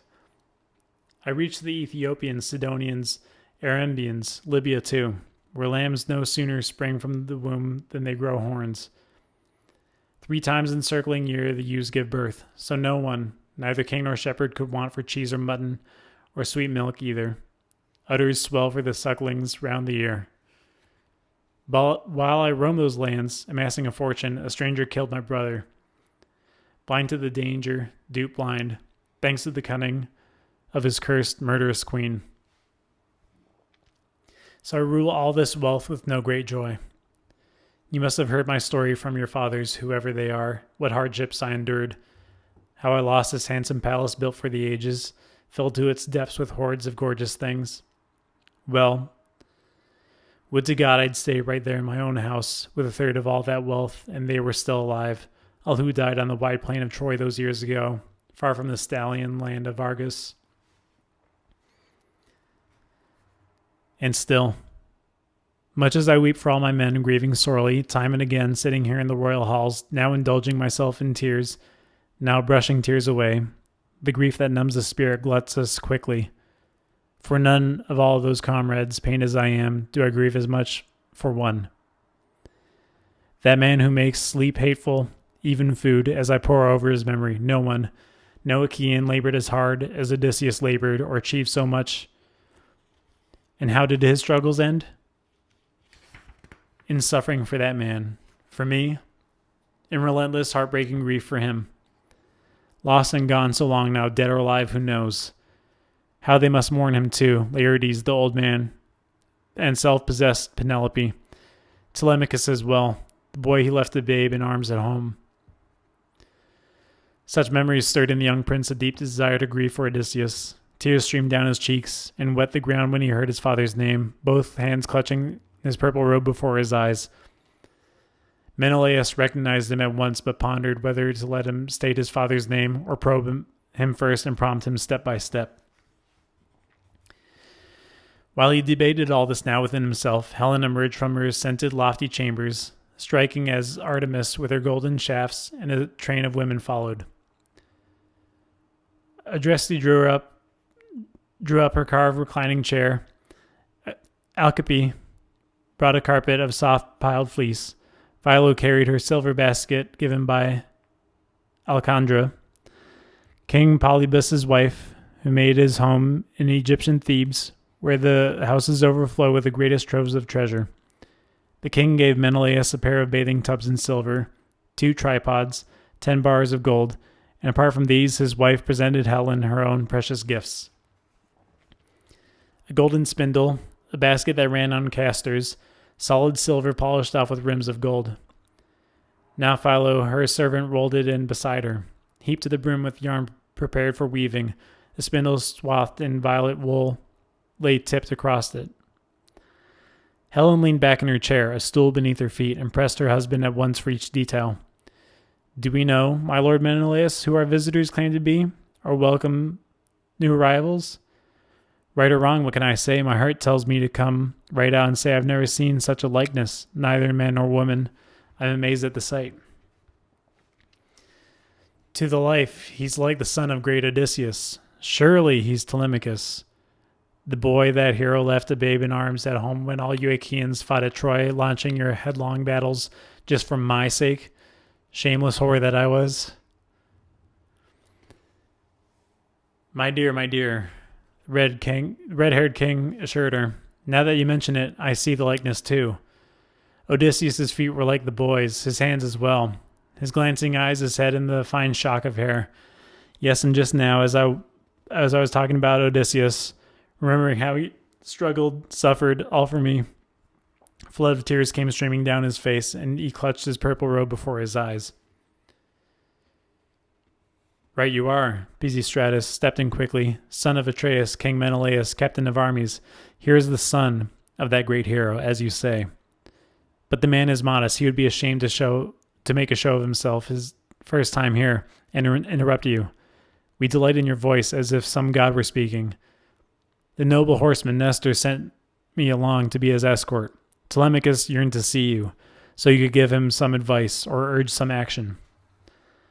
When a father's gone, his son takes much abuse in a house where no one comes to his defense. So with Telemachus now, his father's gone. No man at home will shield him against the worst. Wonderful, the red-haired king cried out. The son of my dearest friend, here in my own home. That man who performed 100 feats of arms for me, and I swore that when he came I'd give him a hero's welcome. Him above all my comrades, if only Olympian Zeus, far-seeing Zeus, had granted us both safe passage home across the sea in our swift, trim ships. Why, I'd have settled the city in Argos for him, built him a palace, shipped him over from Ithaca, him and all his wealth, his son, his people too, emptied one of the cities nestling around us, when I rule myself. Both fellow countrymen then, how often we'd have mingled side by side. Nothing could have parted us, bound by love for each other, mutual delight, till death's dark cloud came shrouding round us both. But God himself, jealous of all this, no doubt, robbed that unlucky man, him and him alone, of the day of his return. So Menelaus mused and stirred in them all a deep desire to grieve. Helen of Argos, daughter of Zeus, dissolved in tears. Telemachus wept too, and so did Atreus, son of Menelaus.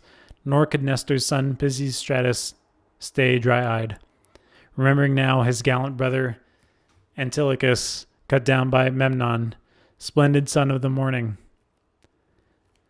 Thinking of him, the young prince broke out. Old Nestor always spoke of you, son of Atreus, as the wisest man of all the men he knew. Whenever we talked about you there at home, questioning back and forth. So now, please, if it isn't out of place, indulge me, won't you? Myself, I take no joy in weeping over supper. Morning will soon bring time enough for that. Not that I grudge a tear for any man gone down to meet his fate. What other tribute can we pay to wretched men than to cut a lock, let tears roll down our cheeks? But I have a brother of my own among the dead, and hardly the poorest soldier in our ranks. You probably knew him. I never met him, never saw him myself. But they say he outdid our best. Antilochus, lightning on his feet and every inch a fighter. Well said, my friend, the red-haired king replied. Not even an older man could speak and do as well. Your father's son you are. Your words have all his wisdom. It's easy to spot the breed of a man whom Zeus has marked for joy in birth and marriage both. Take great King Nestor now. Zeus has blessed him all his livelong days, growing rich and sleek in his old age at home. His son's expert with spears and full of sense. Well, so much for the tears that caught us just now. Let's think again of supper. Come, rinse our hands. Tomorrow at dawn, we'll offer me and Telemachus time to talk and trade our thoughts in full.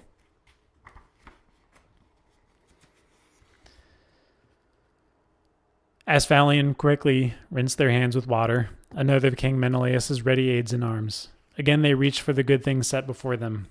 Then Zeus's daughter, Helen, thought of something else. Into the mixing bowl from which they drank their wine, and she slipped a drug, heart's ease, dissolving anger. Magic to make us all forget our pains. No one who drank it deeply, mulled wine, could let a tear roll down his cheeks that day. Not even if his mother should die, his father die, not even if right before his eyes some enemy brought down a brother or darling son with a sharp bronze blade. So cunning the drugs that Zeus's daughter plied, potent gifts from Polydamna, the wife of Thon, a woman of Egypt, land where the teeming soil bears the richest yield of herbs in all the world, many health itself when mixed in the wine, and many deadly poison. Every man is a healer there, more skilled than any other men on earth, Egyptians born of the healing god himself. So now Helen, when she has drugged the wine and ordered wine cups filled, resuming the conversation, entertained the group. My royal King Menelaus, welcome guests here, sons of the great as well. Zeus can present us times of joy and times of grief in turn. All lies within his power. So come, let's sit back in the palace now, dine and warm our hearts with old stories. I will tell something perfect for the occasion. Surely I can't describe or even list them all, the exploits crowding fearless Odysseus' record, but what a feat that hero dared and carried off in the land of Troy where you Achaeans suffered, scarring his own body with mortifying strokes. Throwing filthy rags on his back like any slave, he slipped into the enemy's city, roamed its streets, all disguised a totally different man, a beggar. Hardly the figure he cut among Achaea's ships. That's how Odysseus infiltrated Troy. And no one knew him at all. I alone, I spotted him for the man he was, kept questioning him. The crafty one kept dodging. But after I'd bathed him, rubbed him down with oil, given him clothes to wear, and sworn a blinding oath not to reveal him as Odysseus to the Trojans, not till he was back at his swift ships and shelters, then at last he revealed to me step by step the whole Achaean strategy. And once he'd cut a troop of Trojans down with his long bronze sword, back he went to his comrades, filled with information. The rest of the Trojan women shrilled their grief, not I. My heart leapt up. My heart had changed by now. I yearned to sail back home again. I grieved too late for the madness Aphrodite sent me, luring me there, far from my dear land, forsaking my own child, my bridal bed, my husband too, a man who lacks for neither brains nor beauty. And the red-haired Menelaus answered Helen, "There was a tale, my lady, so well told. Now then, I have studied, in my time, the plans and minds of great ones by the score.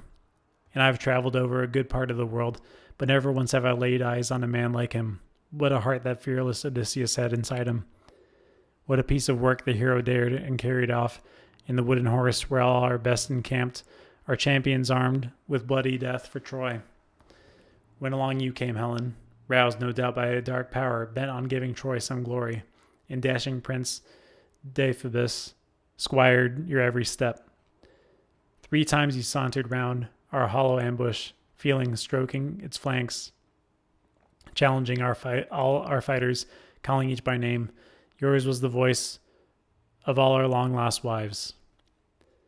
And Diomedes and I, crouched tight in the midst with great Odysseus, hearing you singing out, were both keen to spring up and sally forth, or give you a sudden answer from inside.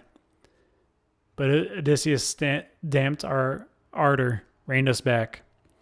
Then all the rest of the troops kept stock still, all but Anticlus. He was hot to salute you now, but Odysseus clamped his great hands on the man's mouth and shut it brutally. Yes, he saved us all, holding on grim set till Pallas Athena lured you off at last. But clear-sighted Telemachus ventured, son of Atreus, King Menelaus, captain of armies, so much the worse, for not one bit of that saved him from grisly death. Not even a heart of iron could have helped.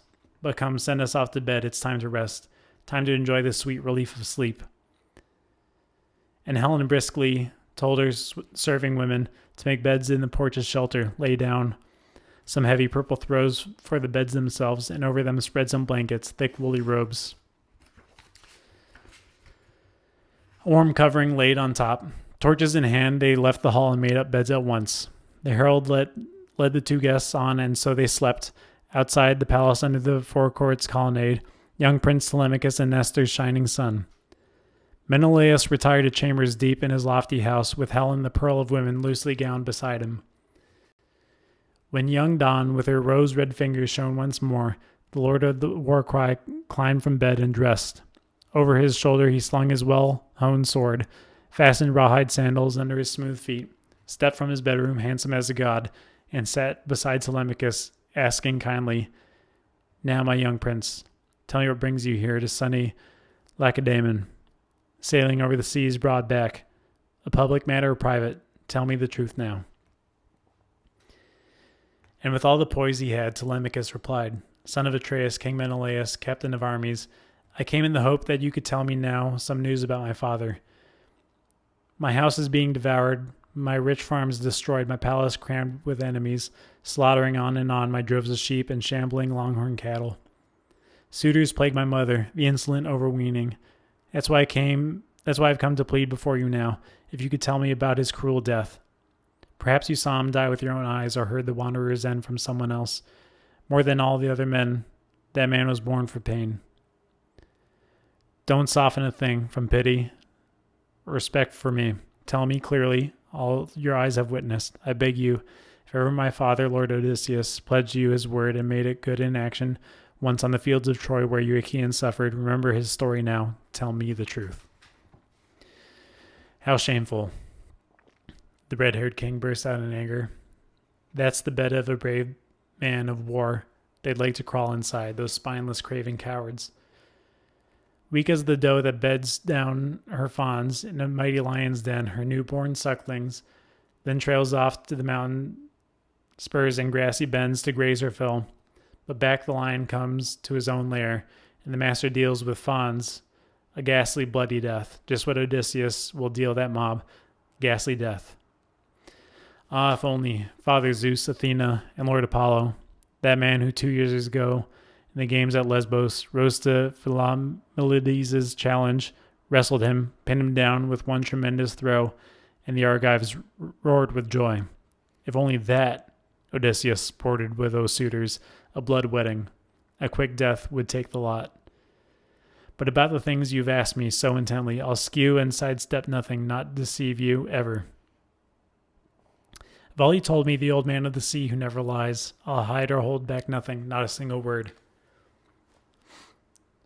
I was in Egypt, where the gods still maroon me. Eager as I was to voyage home, I'd failed, you see, to render them full, flawless victims, and gods are always keen to see their rules obeyed. Now, there's an island out in the ocean's heavy surge, well off the Egyptian coast. They call it Pharos, far as a deep-sea ship can go in one day's sail, with a whistling wind astern to drive her on. There's a snug harbor there, good landing beach, where crews pull in, draw water up from the dark wells, then push their vessels off for passage out. But here the gods becalmed me 20 days. Not a breath of the breezes ruffling out to sea that speed a ship across the ocean's broad back. Now our rations would all have been consumed, our crew's stamina too. If one of the gods had not felt sorry for me, show me mercy. Athena, a daughter of Proteus, that great power, the old man of the sea. My troubles must have moved her to the heart when she met me trudging by myself without my men. They kept roaming around the beach day in, day out, fishing with twisted hooks, their bellies racked by hunger. Well, she came right up to me, filled with questions. Are you a fool, stranger, soft in the head and lazy too? Or do you let things slide because you like your pain? Here you are, cooped up in an island far too long, with no way out of it, none that you can find, while all your shipmates' spirits ebbs away. So she prodded, and I replied at once, Let me tell you, goddess, whoever you are, I'm hardly landlocked here of my own free will. So I must have angered one of the deathless gods who rule the skies up there. But you tell me, you mortals know it all. Which one of you blocks my way here, keeping me from my voyage? How can I cross the swarming sea and reach home at last? And the glistening goddess reassured me warmly. Of course, my friend, I'll answer all your questions. Who haunts these parts? Proteus of Egypt does, the immortal old man of the sea who never lies, who sounds the deep in all its depths, Poseidon's servant. He's my father, they say. He gave me life, and he, if only you ambush him somehow and pin him down, will tell you the way to go, the stages of your voyage, how you can cross the swarming sea and reach home at last. And he can tell you, too, if you want to press him, you are a king, it seems, all that's occurred within your palace, good and bad, while you've been gone your long and painful way. Then you are the one. I quickly took her up. Show me the trick to trap this ancient power, or he'll see or sense me first and slip away. It's hard for a mortal man to force a god. True, my friend, the glistening one agreed. And again I'll tell you all you need to know. When the sun stands at high noon, then up from the waves he comes, the old man of the sea who never lies, under a west wind's gust that shrouds him round in shuddering dark swells, and once he's out on land, he heads for his bed of rest in deep hollow caves, and around him droves of seals, sleek pups bred by his lovely ocean lady, bed down too, in a huddle, flopping up from the gray surf, giving off the sour reek of the salty ocean depths. I'll lead you there myself at the break of day, and couch you all for attack, side by side. Choose 3 men from your crew, choose well. The best you've got aboard the good decked hulls. Now I will tell you all the old wizard's tricks. First he will make his rounds and count the seals, and once he's checked their number, reviewed them all, down in their midst he'll lie, like a shepherd with his flock. That's your moment. Soon as you see him bedded down, muster your heart and strength and hold him fast, wildly as he writhes and fights you to escape.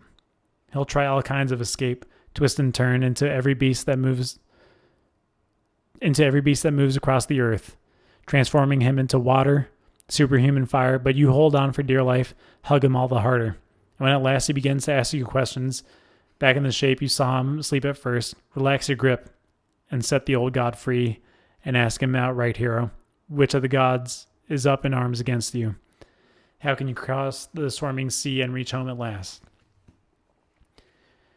So she urged, and under the breaking surf she dove. As I went back to our squadron, reached in the sand, my heart a heaving storm at every step. Once I reached my ship hauled up on shore, we made our meal, and the God-sent night came down, and then we slept at the sea's smooth, shelving edge. When young dawn with her rose-red fingers shone once more, I set out down the coast of the wide-ranging sea, praying hard to the gods for all their help, taking with me the 3 men I trusted most on every kind of mission. Athena now had slipped beneath the sea's engulfing folds, but back from the waves she came with 4 seal skins, all freshly stripped to deceive her father blind. She scooped out lurking places deep in the sand and sat there waiting as we approached her post. Then, couching us side by side, she flung a seal skin over each man's back. Now there was an ambush that would have overpowered us all. Overpowering, true, the awful reek of all those sea-fed brutes. Who'd dream of bedding down with a monster of the deep? But the goddess sped to our rescue, found the cure with ambrosia daubing it under each man's nose. That lovely scent, it drowned the creature's stench. So all morning we lay there waiting, spirits steeled, while seals came crowding, jostling out of the sea and flopped down in rows, basking along the surf. At high noon the old man emerged from the waves and found his fat-fed seals and made his rounds, counting them off, counting us, the first 4, but he had no inkling of all the fraud afoot. Then down he lay and slept, but we, with a battle cry, we rushed him, flung our arms around him. He'd lost nothing. The old rascal, none of his cunning, quick techniques. First he shifted into a great bearded lion, then a serpent, a panther, a ramping wild boar, a torrent of water, a tree with soaring branch tops. But we held on for dear life, braving it out until at last that quick change artist, the old wizard, began to weary of all this and burst out into rapid-fire questions. Which god Menelaus conspired with you to trap me in ambush, seize me against my will? What on earth do you want? You know, old man. I counter now. Why put me off with questions? Here I am, cooped up on an island far too long, with no way out of it, none that I can find, while my spirit ebbs away. But you tell me, you mortals know it all. Which one of you blocks my way here, keeps me from my voyage? How can I cross this swarming sea and reach home at last? How wrong you were. The seer shot back at once. You should have offered Zeus and the other gods a handsome sacrifice, then embarked, if you ever hoped for a rapid journey home across the wine-dark sea. It's not your destiny yet to see your loved ones, reach your own grand house, your native land at last, not till you sail back through Egyptian waters, the great Nile swelled by the rains of Zeus, and make a splendid rite to the deathless gods who rule the vaulting skies. Then, only then, will the gods grant you the voyage that you desire. So he urged and broke the heart inside me, having to double back on the mist-bound seas, back to Egypt that long and painful way. Nevertheless, I caught my breath and answered, "That I will do, old man, as you command. But tell me this as well, and leave out nothing. Did all the Achaeans reach home in the ships unharmed, all we left behind, Nestor and I, en route from Troy? Or did any die some cruel death by shipwreck, or die in the arms of loved ones, once they'd wound down the long coil of war?" And he lost no time in saying, "Son of Atreus, why do you ask me that? Why do you need to know? Why probe my mind? You won't stay dry-eyed long. I warn you, once you have heard the whole story. Many of them were killed, many survived as well, but only 2 who captained your bronze-armored units died on the way home. You know who died in the fighting, you were there yourself, and one is still alive, held captive somewhere off in the endless seas. Ajax now went down with his long-oared fleet. First Poseidon drove him into the cliffs of Gyrae, looming cliffs that then saved him from the breakers. He'd have escaped his doom too, despite Athena's hate, if he hadn't flung that brazen boast, the mad blind fool. In the teeth of the gods, he bragged, I have escaped the ocean's sheer abyss. Poseidon heard that frantic vaunt, and the god grasped his trident in both his massive hands and struck the Gyraean headland, hacked the rock in two, and the giant stump stood fast but the jagged spur where Ajax perched at first, the raving madman, toppling into the sea. It plunged him down in the vast, seething depths. And so he died, having drunk his full fill of brine. Your brother? He somehow escaped that fate. Agamemnon got away in his beaked ships. Queen Hera pulled him through. But just as he came abreast of Malia's beetling cape, a hurricane snatched him up and swept him way off course, groaning desperate, driving him over the fish-infested sea to the wild borderland where Thyestes made his home in the days of old and his son Aegisthus lived now. But even from there, a safe return seemed likely. Yes, the immortals swung the wind around to fair, and the victors sailed home. How he rejoiced. Atrides, setting foot on his fatherland once more, he took that native earth in his hands and kissed it, hot tears flooding his eyes, so thrilled to see his land. But a watchman saw him too. From a lookout high above, espied that cunning Aegisthus stationed there, luring the man with 2 gold bars in payment. 1 whole year he'd watched, so the great king would not get past unseen, his fighting power intact for self-defense. The spy ran the news to his master's halls, and Aegisthus quickly set his stealthy trap. Picking the 20 best recruits from town, he packed them in ambush at one end of the house. At the other, he ordered a banquet dressed and spread, and went to welcome the conquering hero Agamemnon. Went with team and chariot, and a mind to swarm with evil. Up from the shore he led the king. He ushered him in, suspecting nothing of all his doom. He feasted him well, then cut him down as a man cuts down some ox at the trough. None of your brother's men-at-arms was left alive. None of Aegisthus's either. All killed in the palace. So Proteus said, and his story crushed my heart. I knelt down in the sand and wept. I had no desire to go on living and see the rising light of day. But once I had my fill of tears and writhing there, the old man of the sea who never lies continued, No more now, Menelaus? How long must you weep? Withering tears, what good can come of tears? None I know of. Strive instead to return to your native country. Hurry home at once. Either you'll find the murderer still alive, or Orestes will have beaten you to the kill. You'll be in time to share the funeral feast. So he pressed, and I felt my heart, my old pride, for all my grieving, glow once more in my chest. And I asked the seer in a rush of winging words, Those 2 I know now. Tell me the third man's name, who is still alive, held captive off in the endless seas. Unless he's dead by now, I want to know the truth, though it grieves me all the more. Odysseus, the old prophet named the third at once, Laertes' son, who makes his home in Ithaca. I saw him once in an island, weeping live warm tears in the nymph Calypso's house. She holds him there by force. He has no way to voyage home to his own native land, no trim ships in reach, no crew to ply the oars and send him scudding over the seas broad back. But about your own destiny, Menelaus, dear to Zeus, it's not for you to die and meet your fate in the stallion land of Argos.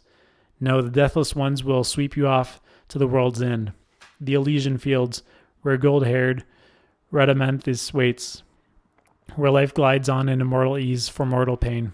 No snow, no winter onslaught, never a downpour there, but night and day the ocean river sends up breezes, singing winds of the west, refreshing all mankind. All this because you are Helen's husband now. The gods count you the son-in-law of Zeus. So we divined, and down the breaking surf he dove as I went back to the ships with my brave men, my heart a rising tide at every step.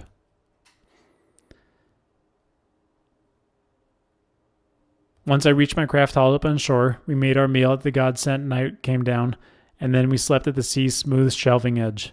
When young dawn with her rose-red fingers shone once more, we hauled the vessels down to the sunlit breakers first, then stepped the masts amidships, canvas brailed, the crews swung aboard, they sat on the oars in ranks, and in rhythm churned the water white with stroke on stroke. Back we went to the Nile, swelled by the rains of Zeus. I moored the ships and sacrificed in a splendid rite, and once I'd shake the wrath of the everlasting gods, I raised a mound for Agamemnon, his undying glory. All this done, I set sail, and the gods sent me a stiff falling wind that sped me home to the native land I love. But come, my boy, stay on in my palace now with me, at least till 10 or a dozen days have passed. Then I'll give you a princely send-off, shining gifts, 3 stallions and a chariot burnished bright, and I'll add a gorgeous cup so you can pour libations out to the deathless gods on high and remember Menelaus all your days.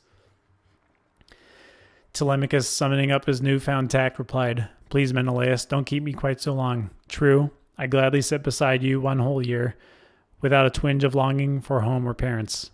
It's wonderful how you tell your stories, all you say, I delight to listen. Yes, but now, I'm afraid, my comrades must be restless in sacred Pylos, and here you'd hold me just a little longer. As for the gift you give me, let it be a keepsake. Those horses I really cannot take to Ithaca, better to leave them here to be your glory.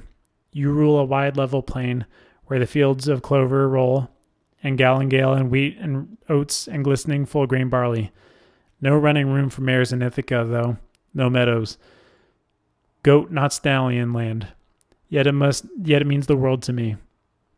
None of the rugged islands slanting down to sea is good for pasture or good for bridle paths, but Ithaca, best of islands, crowns them all.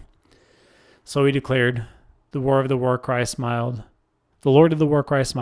patted him with his hand and praised his guest, concluding, Good blood runs in you, dear boy. Your words are proof. Certainly I'll exchange the gifts. The power is mine. Of all the treasures lying heaped in my palace, you shall have the finest, most esteemed. Why, I'll give you a mixing bowl, forged to perfection. It's solid silver, finished off with a lip of gold.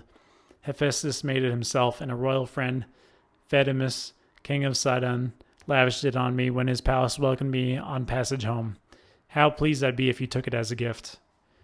And now as the two confided in each other, banqueters arrived at the great king's palace, leading their own sheep, bearing their hearty wine, and their wives in lovely headbands sent along the food. And so they bustled about the halls preparing dinner, but all the while the suitors before Odysseus' palace amused themselves with discus and long throwing spears out on the level grounds, free and easy as always, full of swagger. But Lord Antinous sat apart, dashing Eurymachus beside him, ringleaders, head and shoulders the strongest of the lot. Phronius' son, Neumann, approached them now, quick to press Antinous with a question. Antinous, have we any notion or not when Telemachus will return from sandy Pylos? He sailed in a ship of mine, and now I need her back to cross over to Elis Plain, where I keep a dozen horses, brood mares suckling some heavy-duty mules. Unbroken. I'd like to drive one home and break him in. That dumbfounded them both. They never dreamed the prince had gone to Pylos, Neleus' city. Certain the boy was still nearby somewhere, out on his farm with flocks or with the swineherd. Tell me the truth, Antinous wheeled on Neumann. When did he go, and what young crew went with him? Ithaca's best, or his own slaves and servants? Surely he has enough to man a ship. Tell me this, be clear, I've got to know. Did he commandeer your ship against your will, or did you volunteer it once he'd won you over? I volunteered it, of course, Neumann said. But what else could anyone do when such a man, a prince weighed down with troubles, asked a favor? Hard to deny him anything. And the young crew that formed his escort, well, they're the finest men on the island next to us. And Mentor took command. I saw him climb aboard, or a god who looked like Mentor head to foot. And that's what I find strange. I saw a good Mentor yesterday, just at sun up here, but clearly he boarded ship for Pylos days ago. With that, he headed back to his father's house, leaving the two lords stiff with indignation. They made the suitors sit down in a group and stopped their games at once. Eupeithes' son Antinous rose up in their midst to speak, his dark heart filled with fury. blazing with anger, eyes like searing fire. By God, what a fine piece of work he's carried off, Telemachus. What insolence. And we thought this little jaunt would come to grief, but in spite of us all, look, the young cub slips away just like that, picks the best crew in the land, and off he sails. And this is just the start of the trouble he can make. Zeus, kill that brazen boy before he hits his prime. Quick, fetch me a swift ship and 20 men. I'll waylay him from ambush. Board him coming back in the straits between Ithaca and rocky Sami. This gallant voyage of his to find his father will find him wrecked at last. They all roared approval, urged him on. Rose at once and retired to Odysseus' palace. But not for long was Penelope unaware of the grim plots her suitors planned in secret. The herald Medon told her. He'd overheard their schemes, listening in outside the court while they wove on within. He rushed the news through the halls to tell the queen, who greeted him as he crossed her chamber's threshold. Herald, why have the young blades sent you now? To order King Odysseus' serving women to stop their work and slaving to fix their feast? I hate their courting. They're running riot here. Would to God that this meal, here and now, were their last meal on earth. Day after day, all of you swarming, draining our life's blood, my weary son's estate. What, didn't you listen to your fathers when you were children years ago, telling you how Odysseus treated them, your parents? Never an unfair word, never an unfair action among his people here, though that's the way of our God-appointed kings, hating one man, loving the next with luck. Not Odysseus, never an outrage done to any man alive, but you and your ugly outbursts, shameful acts, they're plain to see. Look at the thanks he gets for all past acts of kindness. Medon replied, sure of his own discretion, ah, my queen, if only that were the worst of all you face. Now your suitors are plotting something worse, harsher, crueler. God forbid they bring it off. They're poised to cut Telemachus down with bronze swords on his way back home. He sailed off, you see, for news of his father, to sacred Pylos first, then out to the sunny hills of Lacedaemon. Her knees gave way on the spot, her heart too. She stood there speechless a while, struck dumb, tears filling her eyes, her warm voice choked. At last she found some words to make reply. "O herald, why has my child gone and left me? No need in the world for him to board the ships, those chariots of the sea that sweep men on, driving across the ocean's endless wastes. Does he want his very name wiped off the earth?" Medon, the soul of thoughtfulness, responded, "I don't know if a god inspired your son, or the boy's own impulse led him down to Pylos, but he went to learn of his father's journey home, or whatever fate he's met. Back through King Odysseus' house he went, but a cloud of heartbreak overwhelmed the queen. She could bear no longer sitting on a chair, though her room and chairs had chairs aplenty. Down she sank on her well-built chamber's floor, weeping pitifully as the women whimpered around her, all the women, young and old, who served her house. Penelope, sobbing uncontrollably, cried out to them, "Hear me, dear ones. Zeus has given me torment, me above all the others born and bred in my day. My lion-hearted husband, lost long years ago, who excelled the Argives all in every strength, that great man whose fame resounds through Hellas right to the depths of Argus. But now my son, my darling boy, the whirlwinds have ripped him out of the halls without a trace. I never heard he'd gone, not even from you, you hard, heartless.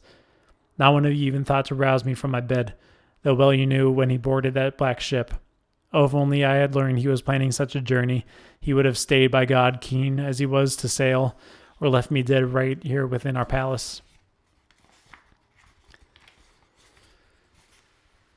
"Go, someone quickly call old Odysseus now, the servant my father gave me when I came, the man who tends my orchard green with trees, so he can run to Laertes, sit beside him, tell him the whole story point by point. Perhaps, who knows, he'll weave some plan. He'll come out of hiding, plead with all these people, mad to destroy his line, his son's line of kings. Oh, dear girl, Eurycleia, the fond old nurse, replied, kill me with a bronze knife, no mercy, or let me live here in the palace. I'll hide nothing from you now. I knew it all. I gave him all he asked for, bread and mellow wine, but he made me take a binding oath that I wouldn't tell you. No, not till 10 or a dozen days had passed, or you missed the lad yourself and learned he'd gone, so tears would never mar your lovely face. Come, bathe now. Put on some fresh clothes. Climb to the upper rooms with all your women. Pray to Pylos, daughter of storming Zeus. She may save Telemachus yet, even at death's door. Don't worry, an old man, worried enough by now. I can't believe the blessed gods so hate the heirs of King Archesius through and through. One will still live on, I know it, born to rule this lofty house and the green fields far and wide. With that she lulled Penelope's grief and dried her eyes of tears, and the queen bathed and put fresh clothing on, climbed to the upper rooms with all her women, and sifting barley into a basket, prayed to Pallas. Hear me, daughter of Zeus, whose shield is thunder, tireless one, Athena, if ever here in his halls, resourceful King Odysseus burned rich thighs of sheep or oxen in your honor. Oh, remember it now for my sake. Save my darling son. Defend him from these outrageous, overbearing suitors. She shrilled a high cry, and the goddess heard her prayer as the suitors burst into uproar through the shadowed halls, and one of the lusty young men began to brag. Listen, our long-courted queen's preparing us all a marriage, with no glimmer at all. How the murder of her son has been decreed. Boasting so, with no glimmer at all of what had been decreed. But Antinous took the floor and issued orders. Stupid fools, muzzle your bragging now before someone slips inside and reports us. Up now, not a sound. Drive home our plan. It suits us well. We approved it one and all. With that he picked out the 21st-rate men, and down they went to the swift ship at the sea's edge. First they hauled the craft into the deep water, stepped the mast amidships, canvas brailed, made oars fast in the leather oarlock straps, while zealous aids in arms brought weapons on. They moored her well out in the channel, disembarked, and took their meal on shore, waiting for dusk to fall.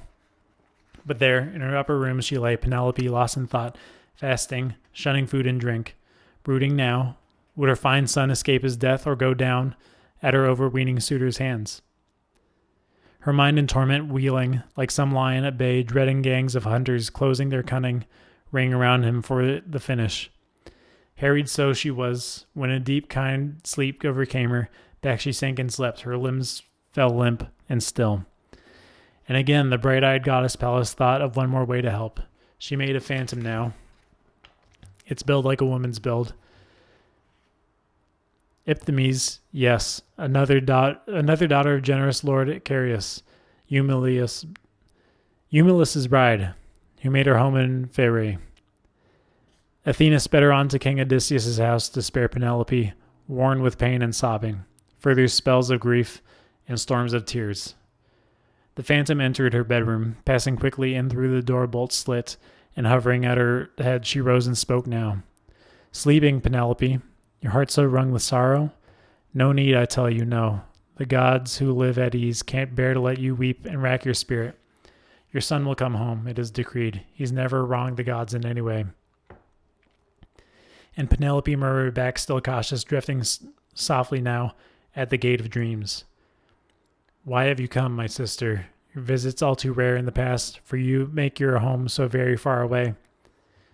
You tell me to lay to rest the grief and tears that overwhelming me now, torment me heart and soul.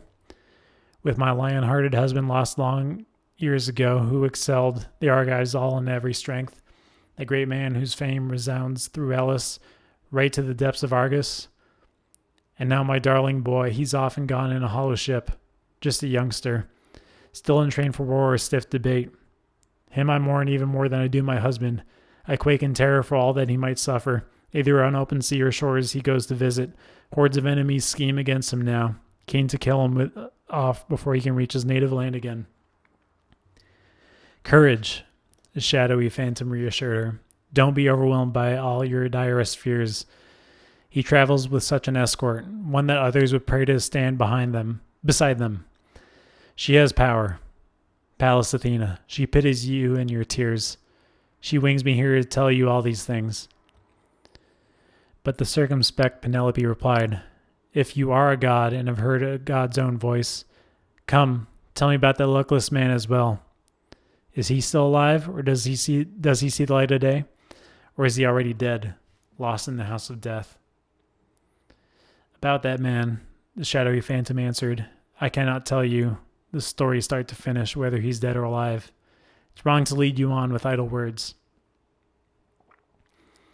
At that she glided off by the doorpost past the bolt. gone on a lifting breeze. Icarius' daughter started up from sleep, her spirit warm now that a dream so clear had come to her in darkest night. But the suitors boarded now and sailed the sea lanes, plotting in their hearts Telemachus' plunge to death. Off in the middle channel lies a rocky island just between Ithaca and Sami's rugged cliffs. Asteris, not large, but it has a cove, a harbor with 2 mouths where ships can hide. Here the Achaeans lurked in ambush for the prince.